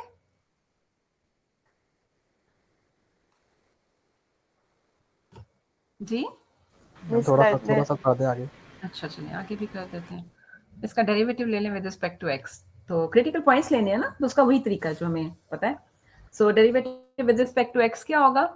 मैं इस पे अगर वो रूल लगा दूं, कौन से वाला? प्रोडक्ट वाला, है ना? प्रोडक्ट भी लगा सकते हैं, या इसको आप फर्दर सिंप्लीफाई करके अंदर मल्टीप्लाई भी कर सकते हैं। तो मल्टीप्लाई कर दें तो शायद ज़्यादा आसान हो जाएगा। तो ये बनेगा c x y over 4, right? और माइनस ये क्या हो जाएगा? x स्क्वायर y, और ये हो जाएगा माइनस x y स्क्वायर, ठीक है। तो अब इसका जब डेरिवेटिव लेंगे विद रिस्पेक्ट टू x, तो you have with respect to x में c y ओवर 4 ये आ जाएगा, और x सारों में ही है, सो माइनस 2x y आ जाएगा, इधर से माइनस y स्क्वायर आ जाएगा। इसको देते हैं 0, ठीक है। दूसरा हमने क्या करना है, इसको मैं इरेज कर दूं ताकि मेरे पास जगह बन जाए। ओहो, क्या होता है, इसको गायब हो जाता है। वी वाई यानी partial derivative with respect to y, y भी सारों में ही है। सो फर्स्ट हमारे पास आ रहा है जी सी एक्स ओवर 4 माइनस इधर से आ जाएगा एक्स स्क्वायर, इधर से आ जाएगा minus 2x y which is equal to 0, right. अब आपने इन दोनों को करना है सॉल्व। तो सॉल्व करके आपने x और y की वैल्यूज फाइंड आउट करनी है, और ऑफ कोर्स वो इन टर्म्स ऑफ c ही आएंगी। तो अब देखते हैं कि वो कैसे आएंगी। अगर आप पहली इक्वेशन देखें तो यहाँ से y अगर हम फैक्टर आउट कर दें और 4 से मल्टीप्लाई कर दें, है ना, पहले 4 से मल्टीप्लाई कर देते हैं, c y minus 8xy minus 4y square is equal to 0। अभी मैं पहली वाली इक्वेशन ले रही हूँ। So this actually gives us, अब इसको फैक्टराइजेशन y फैक्टर आउट कर देते हैं। So we have y times c minus 8x minus 4y equals to 0। अब यहाँ से देखिए आपको क्या वैल्यूज मिल रही हैं। एक तो मिल रही है y is equal to 0, right, और दूसरी मिल रही है, दूसरी बताएं क्या मिल रही है, y is equal to c minus 8x divided by 4। ठीक है, ऐसे ही है ना। ये दूसरी वैल्यू कहाँ से मिली है, दो फैक्टर्स है ना, तो दोनों बारी बारी 0 लिए, अच्छा ओके। है ना। ठीक है, तो इस इक्वेशन से हमें ये मिल गया। अब हमने क्या करना है, आप यहाँ अगर y को 0 ले लें इस वाली इक्वेशन में तो आपको x की वैल्यू मिल जाएगी, ठीक, क्योंकि हमने साइमल्टेनियसली सॉल्व करनी है ना। तो हम देखते हैं कि अगर y 0 है तो अब मैं ये सेकेंड इक्वेशन देखने लगी हूँ। सो y 0 के ऊपर if y is equal to 0 तो यहाँ से क्या बन रहा है, cx minus x square over 4 भी है इधर इक्वल टू 0। तो यहाँ से क्या मिल रहा है आपको, हम 4 से मल्टीप्लाई अगर कर दें तो cx minus 4x square is equal to 0। So x factor out कर दें, so you have c minus 4x is equal to 0। So यहाँ एक तो x 0 मिल गया और दूसरा जो है x आपको मिल रहा है c ओवर 4, राइट, ये भी ठीक हो गया कि नहीं, यस मैम। है ना। तो अब हमें क्या क्या पॉइंट्स मिल गए हैं, y 0 के साथ हमें मिला है x 0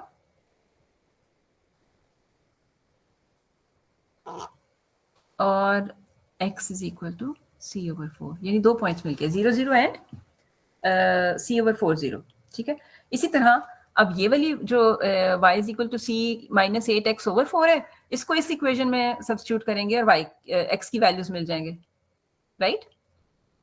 तो इसको जब सब्स्टिट्यूट करेंगे तो हमारे पास क्या होगा, इधर से cx माइनस एक्स स्क्वायर, सी एक्स ओवर 4 है तो मैं 4 से साथ ही मल्टीप्लाई कर रही हूँ, 4x स्क्वायर और इधर हो जाएगा minus 8x times c minus 8x over 4 is equal to 0। अब देखिए ये इक्वेशन आ गई है इन x, अब इस 4 से फिर से मल्टीप्लाई कर देते हैं। Now we have 4cx minus 16x square minus इसको कैंसिल 8cx, आउट नहीं हो जाएगा, कहाँ पे क्या चीज़, जैसे 8x और डिवाइड बाय 4 तो वो कैंसिल आउट हो जाएगा, हमें 4 से मल्टीप्लाई करने की जरूरत नहीं है। oh yes कैंसिल भी हो जाएगा, you are right, there is no need to multiply, yes you are right, वरना मैं फिर से डिवाइड करना पड़ता कॉमन लेके। ठीक है, thank you. So c x minus 4x square minus 2cx plus 16 x square, देख लें कहीं गलती ना हो, 0 हो गया। सो 16x स्क्वायर माइनस 4 तो ये 12x स्क्वायर हो गया, माइनस 2cx और प्लस cx माइनस cx हो गया इक्वल्स टू 0। तो यहाँ से अगर आप x कॉमन ले लेंगे तो you have 12x minus c equal to 0। So x एक तो 0 आ गया और दूसरा आ गया है x is equal to c over 12। ठीक है, अच्छा अब बारी बारी यहाँ पे सब्स्टिट्यूट करते हैं। तो यहाँ से हमें y की, क्योंकि y जो है ना इन टर्म्स ऑफ x है तो यहाँ वापस आके सब्स्टिट्यूट भी करना पड़ेगा। सो हमें x 0 के लिए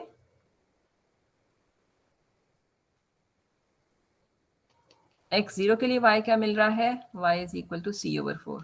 ठीक है, और when x is equal to c over 12 तो क्या मिल रहा है, y देखने में क्या मिल रहा है,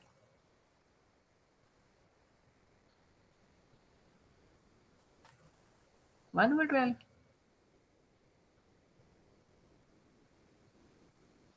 ठीक है, नहीं सॉरी क्या बनेगा, see again c over 12, c को मैं भूल ही गई।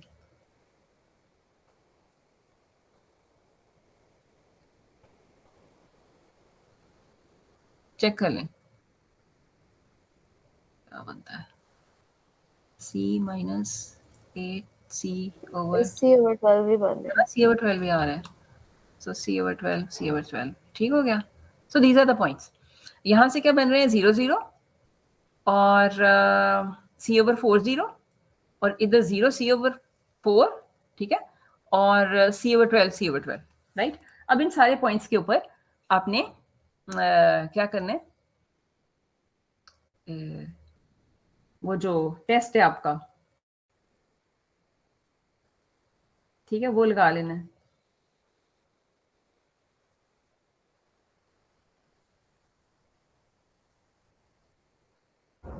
राइट।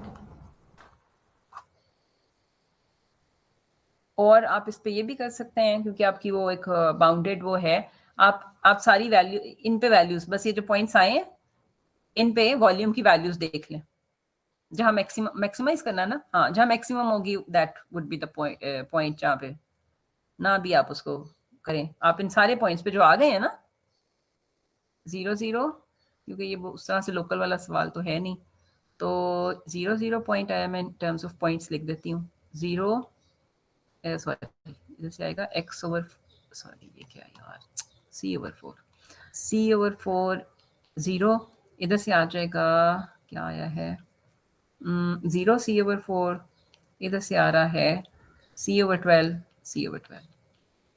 तब इन सारे पॉइंट्स के ऊपर वॉल्यूम की जो है ना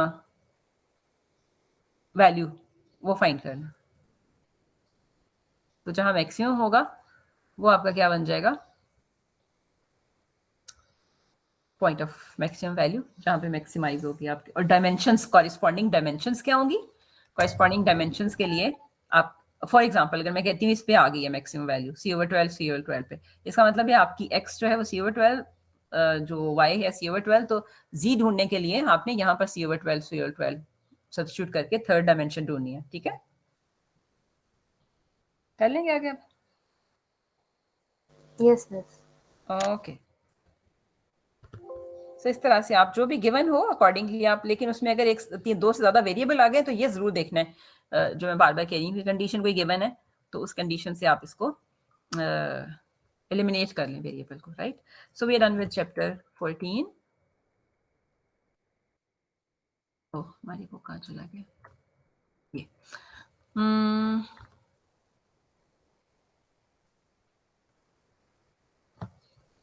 15 के भी मैंने आज कर दिए थे स्लाइड, जस्ट जो मेरे पास बुक के पड़े हुए, तो मतलब एक ओवरव्यू के लिए आपके लिए आसानी हो जाएगी। सो 15 चैप्टर में we have 15.1, 15.2, 15.3 and then we have 15.5 and 6. So we have 5 actually sections included from chapter 15. ठीक है, so 15.1 आई थिंक ये तो बहुत ही रिसेंटली हमने किए थे रिव्यू, तो इसमें होपफुली प्रॉब्लम्स कम होंगे। तो अगर आप कोई पर्टिकुलर देखना चाह रहे हैं तो मुझे बता दें।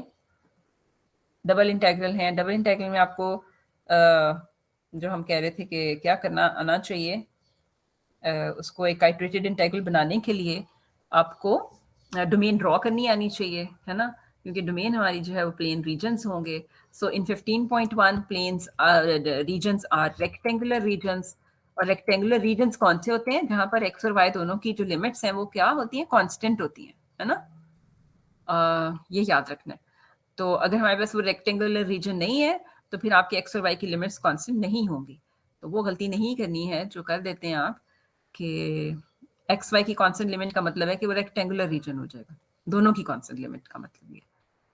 इसकी भी अब हम ज्योमेट्री और उसमें तो नहीं जा रहे, बट ज्योमेट्री में जा नहीं रहे, बट आपको क्वेश्चंस पूछे जा सकते हैं डबल इंटीग्रल से रिलेटेड, के वॉल्यूम फाइंड आउट करें, है ना, area of the surface find out करें, ठीक है, और क्या करें,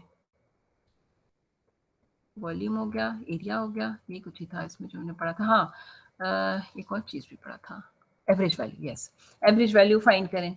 सही, तो ये एप्लीकेशंस में ये चीज़ें हो सकती हैं। तो ये रेक्टेंगुलर रीजन तो हमारा ये सीधा सीधा था, तो इसमें कोई एक आध क्वेश्चन ये जो मिड पॉइंट रूल और उस टाइप का है वो भी देख लीजिएगा। बाकी तो चूँकि सीधे सीधे ही हैं, डोमेन लिमिट्स दिए हुए हैं and you know how to integrate, तो सारे ही सिंपल डोमेन्स के साथ ही क्वेश्चंस हैं ऑल द क्वेश्चंस। या अगर डोमेन्स नहीं भी हैं तो कहीं ना कहीं से जाके, जैसे ये find the volume of the solid enclosed by the paraboloid and the planes z is equal to 1, x equal to 1, x equal to -1, y is equal to 0, y is equal to 4, मतलब वो सारी limits जो है वो given है, जो कि rectangular box ही बन रहा है, ठीक है। तो z is equal to 1 is the plane, और बाकी x is equal to 1, x is equal to -1, y is equal to 0 and y is equal to 4 are the वो रेक्टेंगुलर रीजन हो गया, ठीक है। तो ये तो आसान था। Double integration with general region, ये थोड़ा केयरफुली करने वाला काम है। और इसमें हमने सीखा ये था कि हमारे पास चूँकि जनरल रीजन्स हैं, रेक्टेंगुलर रीजन्स नहीं है, तो एक वेरिएबल की कांस्टेंट लिमिट होगी और दूसरा वेरिएबल होगा वो in terms of other variable लिखा जाएगा। So either we can write x in terms of y or we can write y in terms of x. So अगर x in terms of y लिखा है तो हमारे y की limits constant होंगी, अगर y in terms of x लिखा है तो हमारे x की लिमिट्स कांस्टेंट होंगी। So these are two types of limits जो हम यहाँ पे असाइन कर सकते हैं, और हमने ज़्यादा काम वैसे y in terms of x लिखने में ही किया, but we can write x in terms of y as well. So these are the examples. और इसमें भी अगर आप ड्रॉ करना आता हो तो that would be easier for you to determine lower limit and upper limit in terms of other variable. मतलब y अगर लेनी है लोअर और अपर लिमिट, तो ड्रॉ किया हुआ होगा तो आसानी हो जाती है ज़रा कि लोअर कौन सा है अपर कौन सा है। एंड वी नो दैट के कैसे डिटरमिन करना है। आप वर्टिकल लाइंस ड्रॉ करते हैं और जिस कर्व के साथ वो रीजन में एंटर हो रही थी that is lower limit of y, और जिस रीजन से वो एग्जिट हो रही होती हैं, जिस लाइन से वो, जिस कर्व से वो एग्जिट हो रही होती हैं, that is upper limit of y। तो बाकी तो इंटीग्रेशन पार्ट है। So most important part in these questions is to determine the limits of the variables, जो कि रीजन जिस पे आप इंटीग्रेट कर रहे हैं उस रीजन में लिमिट्स ढूंढना है।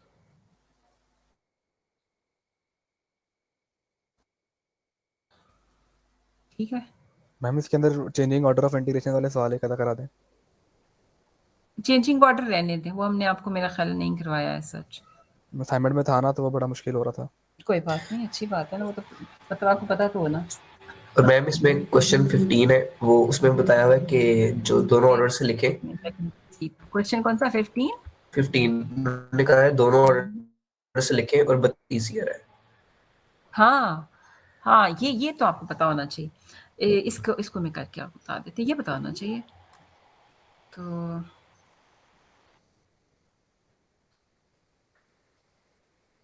वैसे अगर सिर्फ लिमिट्स दे के कहा हुआ हो कि ऑर्डर चेंज कर दें तो वो that is not as such required. इतनी हम आपको कॉम्प्लिकेशंस जो है ना नहीं डालेंगे, लेकिन इस तरह का रीजन है तो उसमें इस तरह का तो आपको पता होना चाहिए।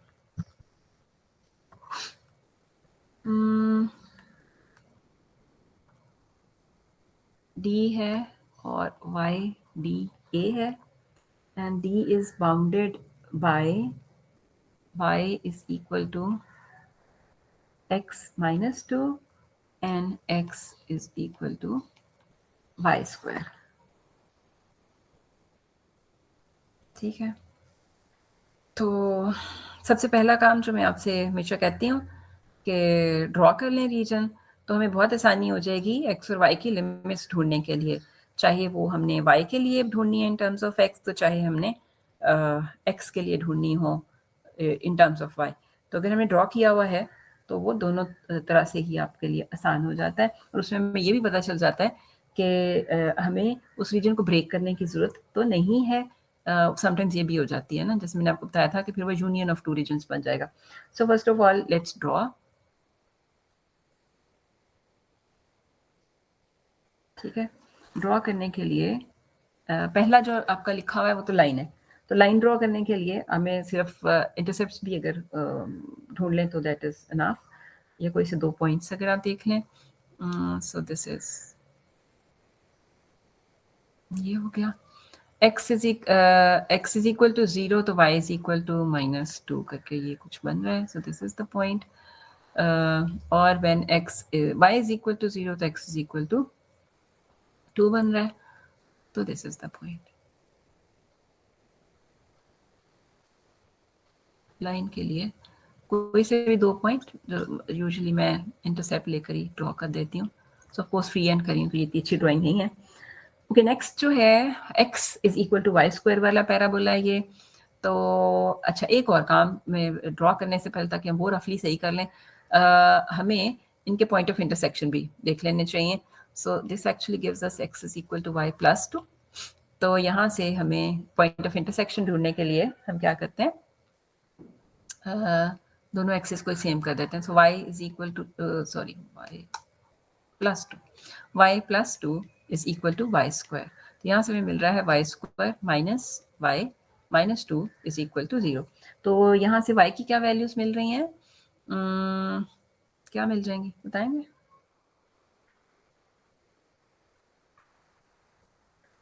टू एंड माइनस 1 है ना.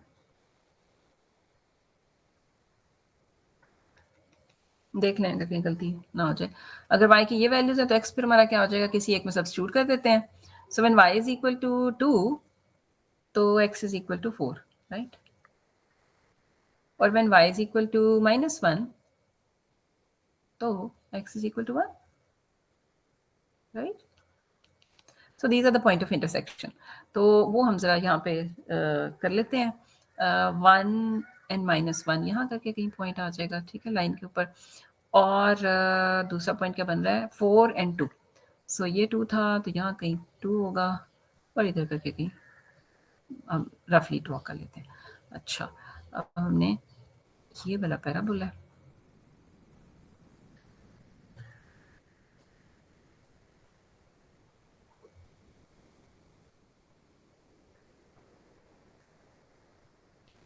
ठीक. सो ये बन गया. अब रीजन हमारा कौन सा है जी, डी. जो एक्चुअली तो हमें डी चाहिए, तो दिस इज द रीजन जो कि बाउंडेड बाय दीज टू है ना. Okay, now we have this point 1 minus 1 and this point is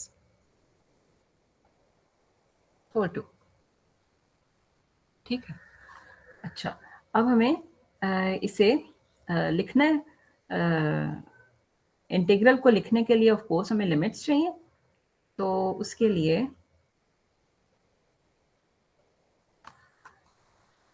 अगर आप ले लेते हैं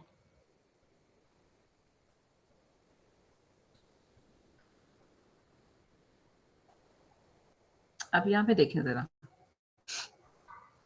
वैसे देखने में लग रहा है कि x जो है वो शायद यहाँ तक वेरी कर रहा होगा, है ना. यहाँ से यहाँ ऐसा तो नहीं है, यहाँ से यहाँ भी मतलब वेरी करना जो है वो उस तरह से इट डजंट मेक सेंस, क्योंकि नीचे भी है आपका.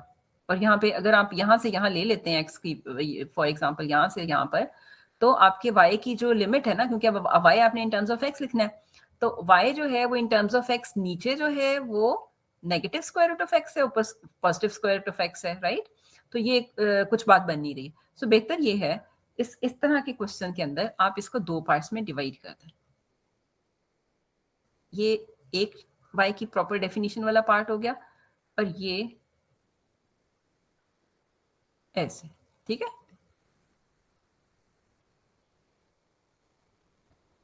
क्योंकि अगर आप वैसे करेंगे तो वो बात नहीं बन रही है. सो ये आसान है कि इसको आप ब्रेक कर लें, क्योंकि आप देखिए अगर हम 4 तक कर देते हैं ना, यहां से 4 तक, तो पूरे 4 तक तो सेम डेफिनेशन नहीं है ना, ठीक है. पूरे 4 तक तो आपकी सेम डेफिनेशन नहीं है. आप ये नहीं कह सकते कि वो नेगेटिव स्क्वायर रूट x और वो हो रहा है. आपके इस रीजन के अंदर ये अपर बाउंड इसकी जो है वो स्क्वायर रूट ऑफ x है, ठीक है. इतने रीजन में सिर्फ है minus square root of x, तो 4 तक तो नहीं है. सो दैट इज वाई हमें इसे 2 पार्ट्स में डिवाइड करना पड़ेगा, ताकि हमारी जो रीजन की जो डिवीजन है और उसकी डोमेन है वो जो सही आ जाए.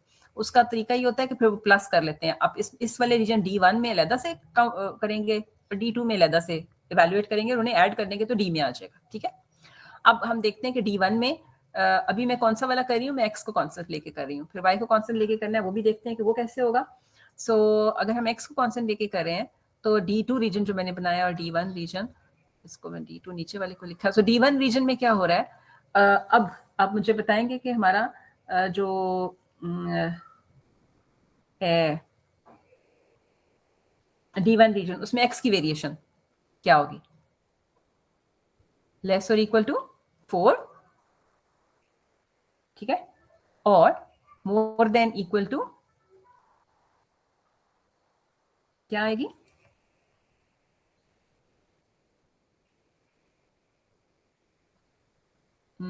के पॉइंट ऑफ इंटरसेक्शन से ब्रेक करना चाहिए था। मोर देन इक्वल टू 8, मैंने ना वो दूसरी वाली डिवीजन कर दिया जो कि y कांस्टेंट के लिए आनी चाहिए थी, ये कर देते ऐसे करके।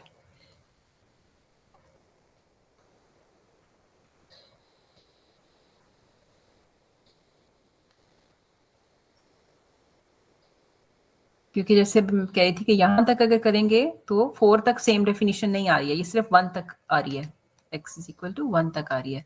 यहाँ पर आप लिख सकते हैं कि bounded below by square root of x and negative square root of x and bounded above by square root of y. So ये region, that is one region, sorry for that, क्योंकि वो बात ही नहीं बनी थी, मैं लिखने लगी हूँ तो फिर आई रियलाइज्ड कि ये तो बनेगा ही नहीं। Okay, now from 1 to 4 हमारी डिफरेंट डेफिनेशन होगी और 0 to 1 हमारी डिफरेंट डेफिनेशन हो जाएगी। ठीक है जी, पहले मैं ना ये पहले वाली लिख लूँ, ये वाली जो आ रही है 0 to 1 वाली, x इज लेस और equal to 1 more than equal to 0, ये वाला रीजन बना है, ठीक है, ये वाला। अब यहाँ पे देखें, so this is bounded below by negative square root of x, तो y हमारा हो जाएगा इन दिस रीजन लेस और bounded above by square root of x, bounded below by negative square root of x, ठीक है, ये हमारा इस तरह से हो गया। अब हम देखते हैं दूसरा रीजन जो बाकी बच गया, ऑफ कोर्स जो बाकी बच गया है वो दैट इज दूसरा वाला रीजन, दिस इज, देखते हैं कि भाई मजीद इसको तो नहीं तोड़ने की जरूरत है या ये एक ही उसमें पूरा हो जाएगा। सो अब यहाँ देखें x हमारा वेरी कर रहा है 1 से लेके 4 तक। अच्छा देखें 1 से लेके 4 तक आपकी जो बाउंडेड बिलो है ये इसी लाइन से ही है, ठीक है, 1 यहाँ से देखें, यहाँ से शुरू है। So this region is bounded below by this line and bounded above by this line, so that is y हमने ब्रेक किया, क्योंकि पूरा रीजन जो था वो बाउंडेड बिलो सेम कर्व से, सेम पाथ से नहीं था, ये यहाँ से बाउंडेड बिलो था, ये डिफरेंट पाथ से, और ये यहाँ से, जहाँ पर डेफिनेशन ऑफ पाथ चेंज हो रही थी वहां हमने ब्रेक कर दिया उसका। सो ये 1 to 4 हो गया। अब देखें y की जो अभी जैसे मैं बता रही हूँ कि bounded below by this line, तो लाइन की इक्वेशन क्या है, x - 2 बिलो है greater or equal to x - 2 and bounded above by square root of x, ठीक है, समझ आ रहा है? Yes ma'am.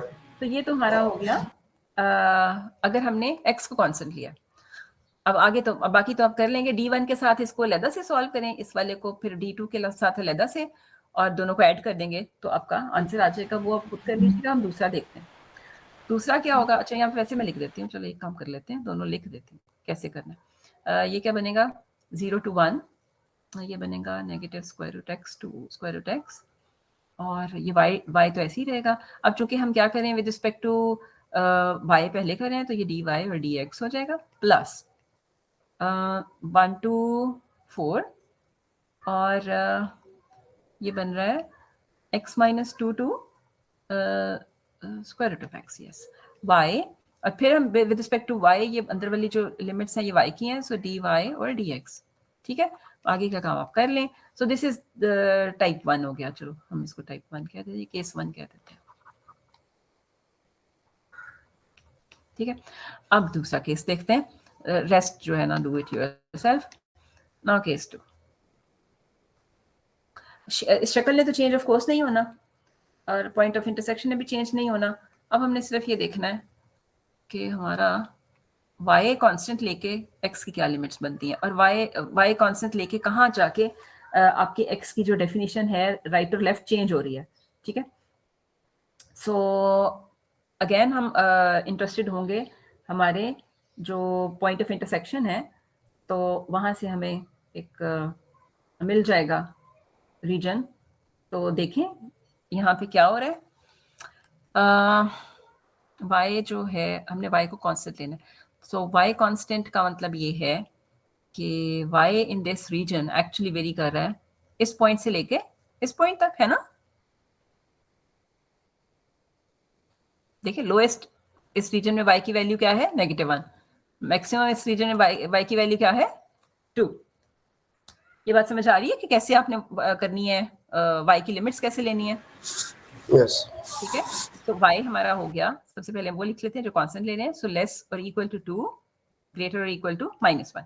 अच्छा, अब हमने देखना है कि हमने x कैसे लेना है, और जब x लेना होता है तो हमने ये वाली लाइंस ड्रॉ करनी होती हैं, ये वाली लाइंस हॉरिजॉन्टल मतलब, ठीक है।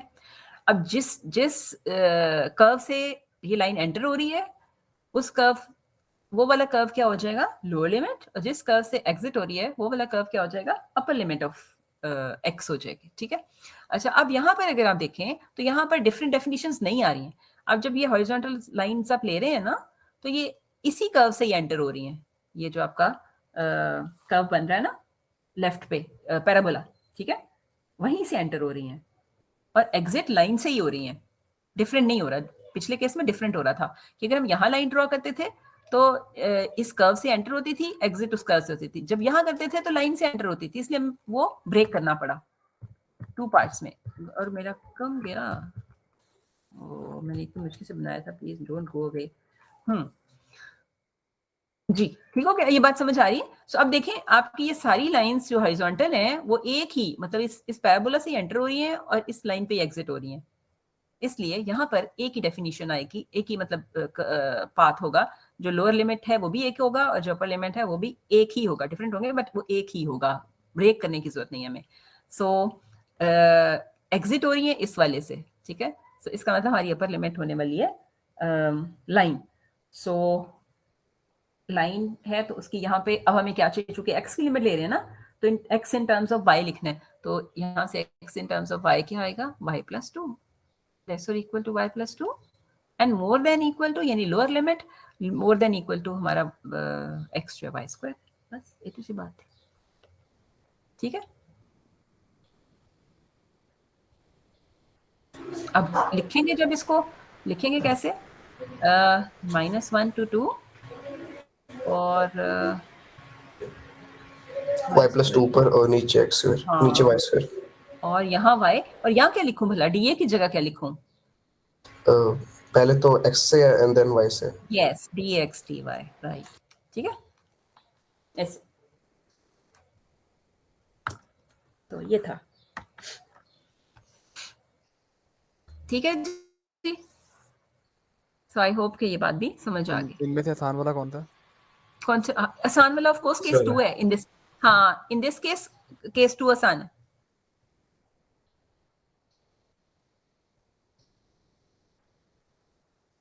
अच्छा, आप इंटीग्रेशन के हवाले से कह रहे हैं कौन सा आसान? तो दो नहीं, क्योंकि वो पॉलिनोमियल टाइप है ना, है ना। पॉलिनोमियल टाइप है तो उसमें तो ऐसा सच मसला नहीं होता, राइट। चलो मैं डिस्कार्ड करने लगी उसको।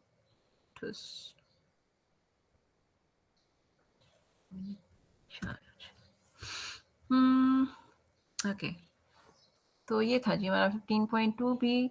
बाकी ऑफ कोर्स जैसे मैंने कहा कि एक एक क्वेश्चन कोई ज़रूर देखते जाइएगा खुद करके। Double integral over general region, okay. Now double integrals in polar coordinates. तो इसमें फ़र्क क्या है? हमारा डी ए जो है that is R D R D theta, और हमें आर और थीटा की लिमिट्स जो भी रीजन गिवन है उसके अंदर फाइंड आउट करनी होती हैं। इस असाइनमेंट में भी था एक क्वेश्चन, एक नहीं ज़्यादा होंगे बट एक मेरे से किसी ने पूछा था, जिसमें आई थिंक मुझे भूल गया क्वेश्चन, जिसमें वो आर जो था वो इन टर्म्स ऑफ थीटा लिखना था।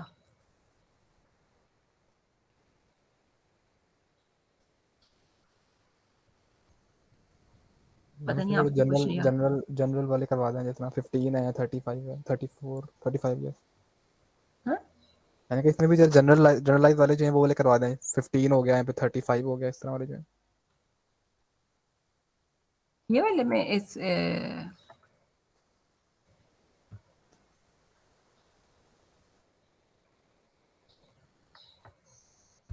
अच्छा 35, हाँ 35 मैंने आप लोगों को होमवर्क में किया हुआ था, आप लोगों ने किया ही नहीं ट्राई। ये तो मैंने देख के ख्याल आया, चलो करते हैं। वेट, ओहो ये ना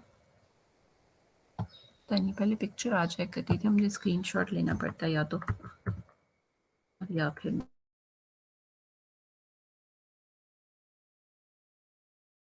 मैं मैथ्स नहीं करती।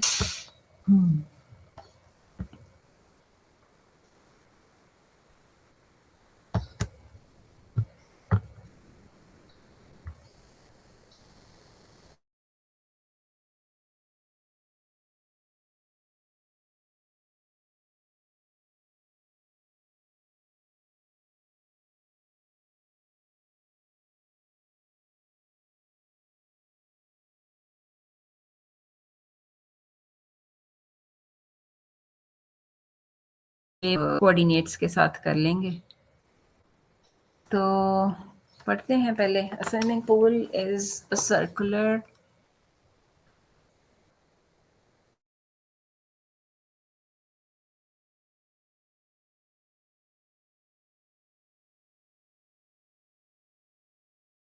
ओके, अच्छा सर्कुलर स्विमिंग पूल है, इन अदर वर्ड्स 40 फीट इसका डायमीटर है, तो सर्कुलर मतलब हमारा रेडियस हो गया 20 है ना, और depth is constant long east west lines. अच्छा ये अब मुझे ध्यान से पढ़ना पड़ेगा, फिर उसको ड्रॉ करने की कोशिश करते हैं। And increase linearly from 2 feet at the south end to 7 feet at the north end.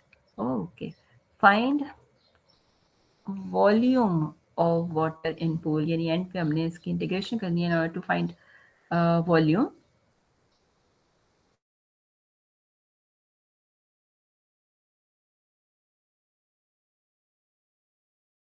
तो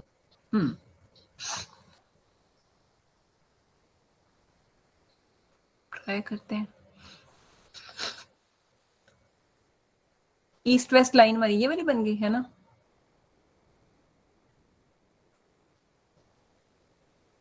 और नॉर्थ नॉर्थ साउथ ये वाली लाइन, यानी वाई एक्सिस हम नॉर्थ साउथ कर लें, और हमारा जो है ईस्ट वेस्ट लाइन जो है वो दैट इज हमारा horizontal axis, right. So radius हमने पहले डिटरमिन कर लिया है कि वो 20 है। अब हमने असल में यहाँ पे क्या काम करना है, इंटीग्रेट तो करना है, पर इंटीग्रेट करना किसको है ना। सो ढूंढना यहाँ पे क्या है, एफ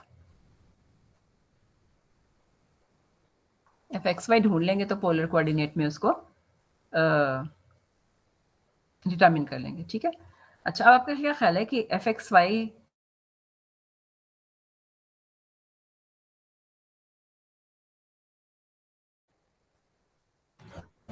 जी जी कर दो इरेज, करते करते ओके। आई थिंक हमने ऑलमोस्ट सारा कुछ ही कवर कर लिया। पोलर ये हो गए, तो उसके बाद सिर्फ ट्रिपल इंटीग्रल रह गए, और application surface area. Surface area भी सारा सिर्फ फॉर्मूले में वैल्यू सब्स्टिट्यूट करके इवैल्यूएट डबल इंटीग्रल ना, ये वाला वैल्यू सब्स्टिट्यूट करके, तो अल्टीमेटली तो डबल इंटीग्रल ही सॉल्व करना, and then we have triple integral.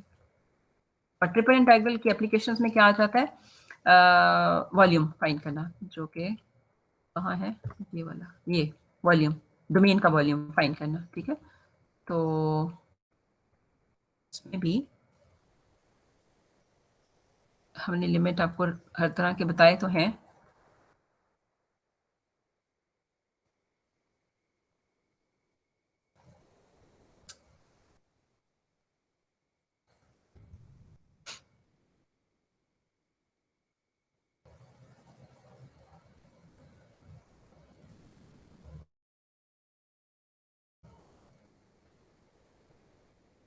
जैसे ये है ट्रिपल इंटीग्रल, मतलब जी की लिमिट आपने ढूंढनी है, ऑफ कोर्स जी चाहिए, so z is equal to 0, और इधर से क्या हो जाएगा, z is equal to first octant है, तो z is equal to square root, positive वाला स्क्वायर रूट 9 - y² राइट।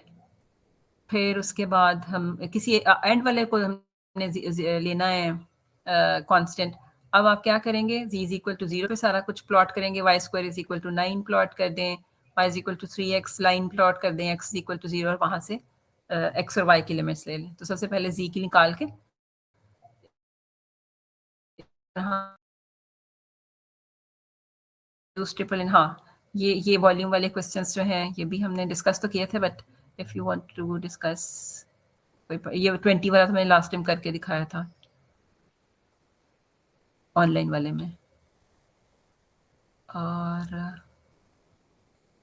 इसमें भी वही है कि मतलब आपने 1 dv इंटीग्रेट करना है ना, तो एक्स वाई जी की लिमिट ढूंढना ही बस काम है, इंटीग्रेट तो 1 करना है।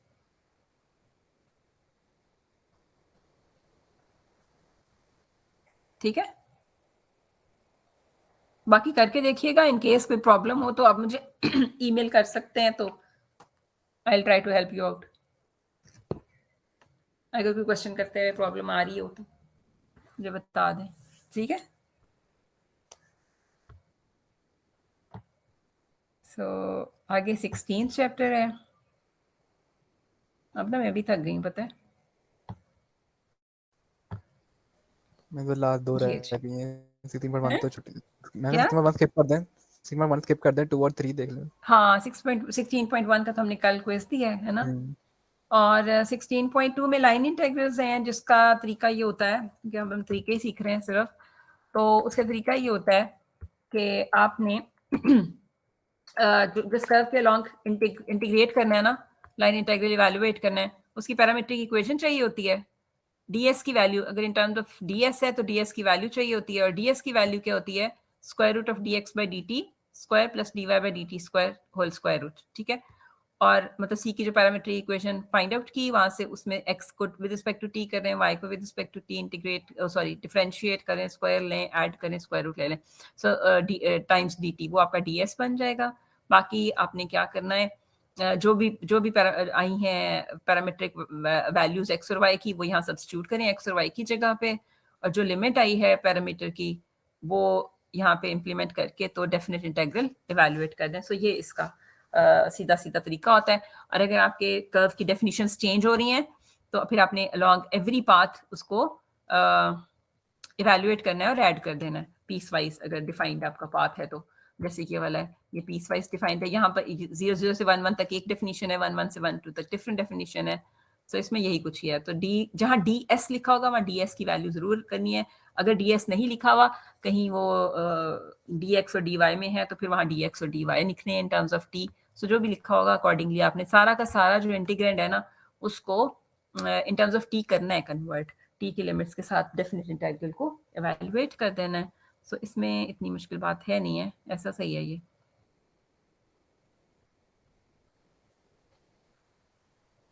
सो ये भी डिफरेंट पाथ्स के साथ है। अब यहाँ पे देखिए डी एक्स डी वाई, या डी एस नहीं लिखा हुआ, तो इसका मतलब हमें डी एक्स लेना है इन टर्म्स ऑफ टी। एक्स आपका ये आया हुआ है, तो डी एक्स आपका आ जाएगा 5 डी टी। ठीक है, इसी तरह डी वाई आ जाएगा, वो भी 5 डी टी। सो लाइन की इक्वेशन मैंने आपको इसमें यहाँ बताई थी कि लाइन की पैरामीट्रिक इक्वेशन का आसान तरीन तरीका ये है कि आप क्या कर लें, r is equal to 1 minus t r naught plus t r 1, मतलब इनिशियल पॉइंट t की वेरिएशन क्या होगी 0 to 1, तो वो और वहां से ये x और y की वैल्यूज आई हुई हैं। मैंने वेक्टर फॉर्म में याद कर ली, किसी भी तरह एक तरह याद हो जाए तो बाकी तो हो ही जाता है। Then we have line integrals in space, उसके अंदर ds जो है वो वही फॉर्मूला एक्सटेंड हो गया, dx by dt square plus dy by dt square dz by dt square square root.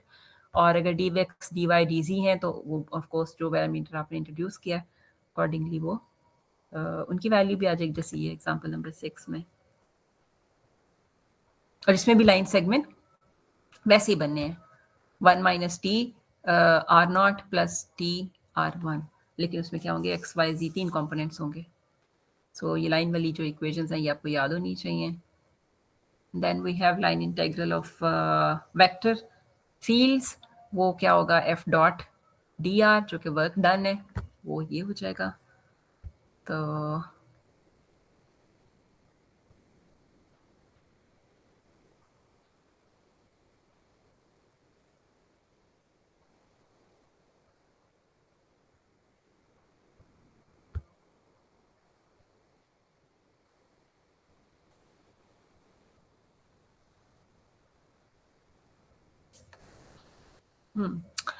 तो आगे है fundamental theorem of line integral.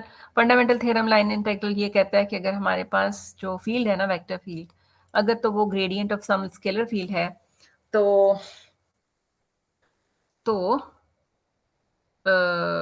हम line integral of del f dot d r जो है ना, उसको इस फॉर्म में लिख सकते हैं। पाथ इंडिपेंडेंट हो जाता है आपका जो इंटीग्रल है, ठीक है। सो उसमें सिर्फ इतनी सी बात है, और इसका मतलब ये है कि कंजर्वेटिव अगर आपके वेक्टर फील्ड से इंडिपेंडेंट ऑफ पाथ हो जाते हैं, ये भी एक आगे कहानी थी। और उसके बाद यहाँ पर हमने इसमें सीखा था, मुझे खुद भी याद नहीं रहा, यहाँ सीखा था, हाँ यहीं सीखा था। Conservative vector field p q, मतलब बी आई क्यू जे जब है तो partial p by partial y is equal to partial q by partial x होता है। तो इससे हम ये गेस कर सकते हैं कंजर्वेटिव है या नहीं। और अगर कंजर्वेटिव है तो फिर हम यहाँ पर हमने ये भी सीख लिया था कि ये जो फंक्शन है ना आपका पोटेंशियल फंक्शन, ये कैसे इवैल्यूएट करना है। So if your field is conservative field then it can be written as gradient of f, gradient of a scalar function. That scalar function is called potential function. और potential function की value ढूंढने के लिए आपने इस f को लेना है partial f by partial x i plus partial f by partial y j। तो ये वाला क्वेश्चन तो मैंने कल भी कहीं करके बताया 3D में। तो ये बाकी फिर f फाइंड आउट करने के लिए आपने कंपेयर करने हैं। Partial f by partial x जो है वो आपका e to the power t sin 3 + 2xy हो जाएगा, और partial f by partial y आपका x² - 3y² हो जाएगा। सो किसी एक को इंटीग्रेट करके पार्शियली f ले लें और दूसरी कंडीशन अप्लाई करके जो उसमें कांस्टेंट ऑफ इंटीग्रेशन आया उसकी वैल्यू ढूंढ लें, है ना।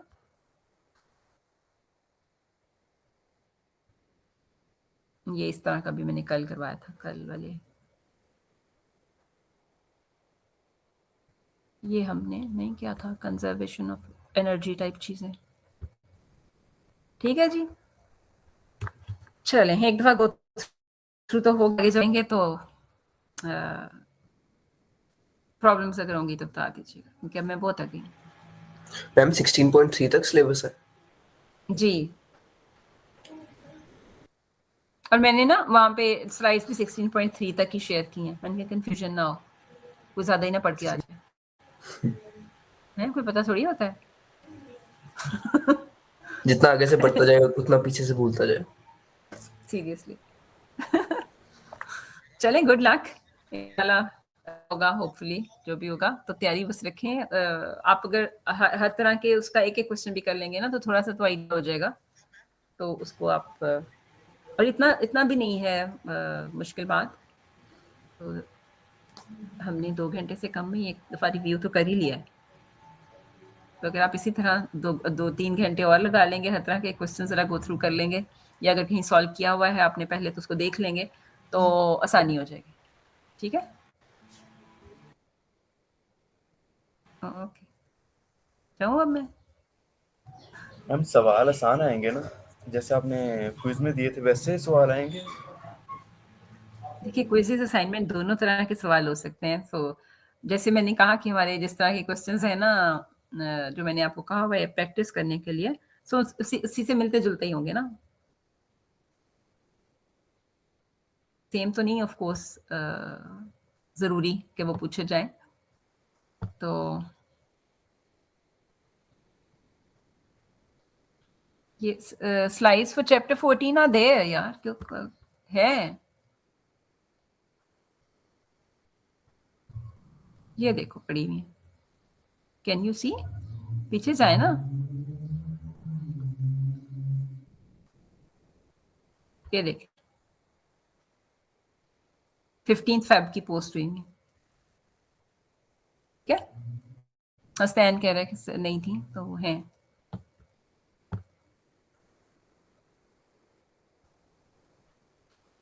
ओके जी, अल्लाह हाफिज। अल्लाह हाफिज। अल्लाह हाफ़िज़।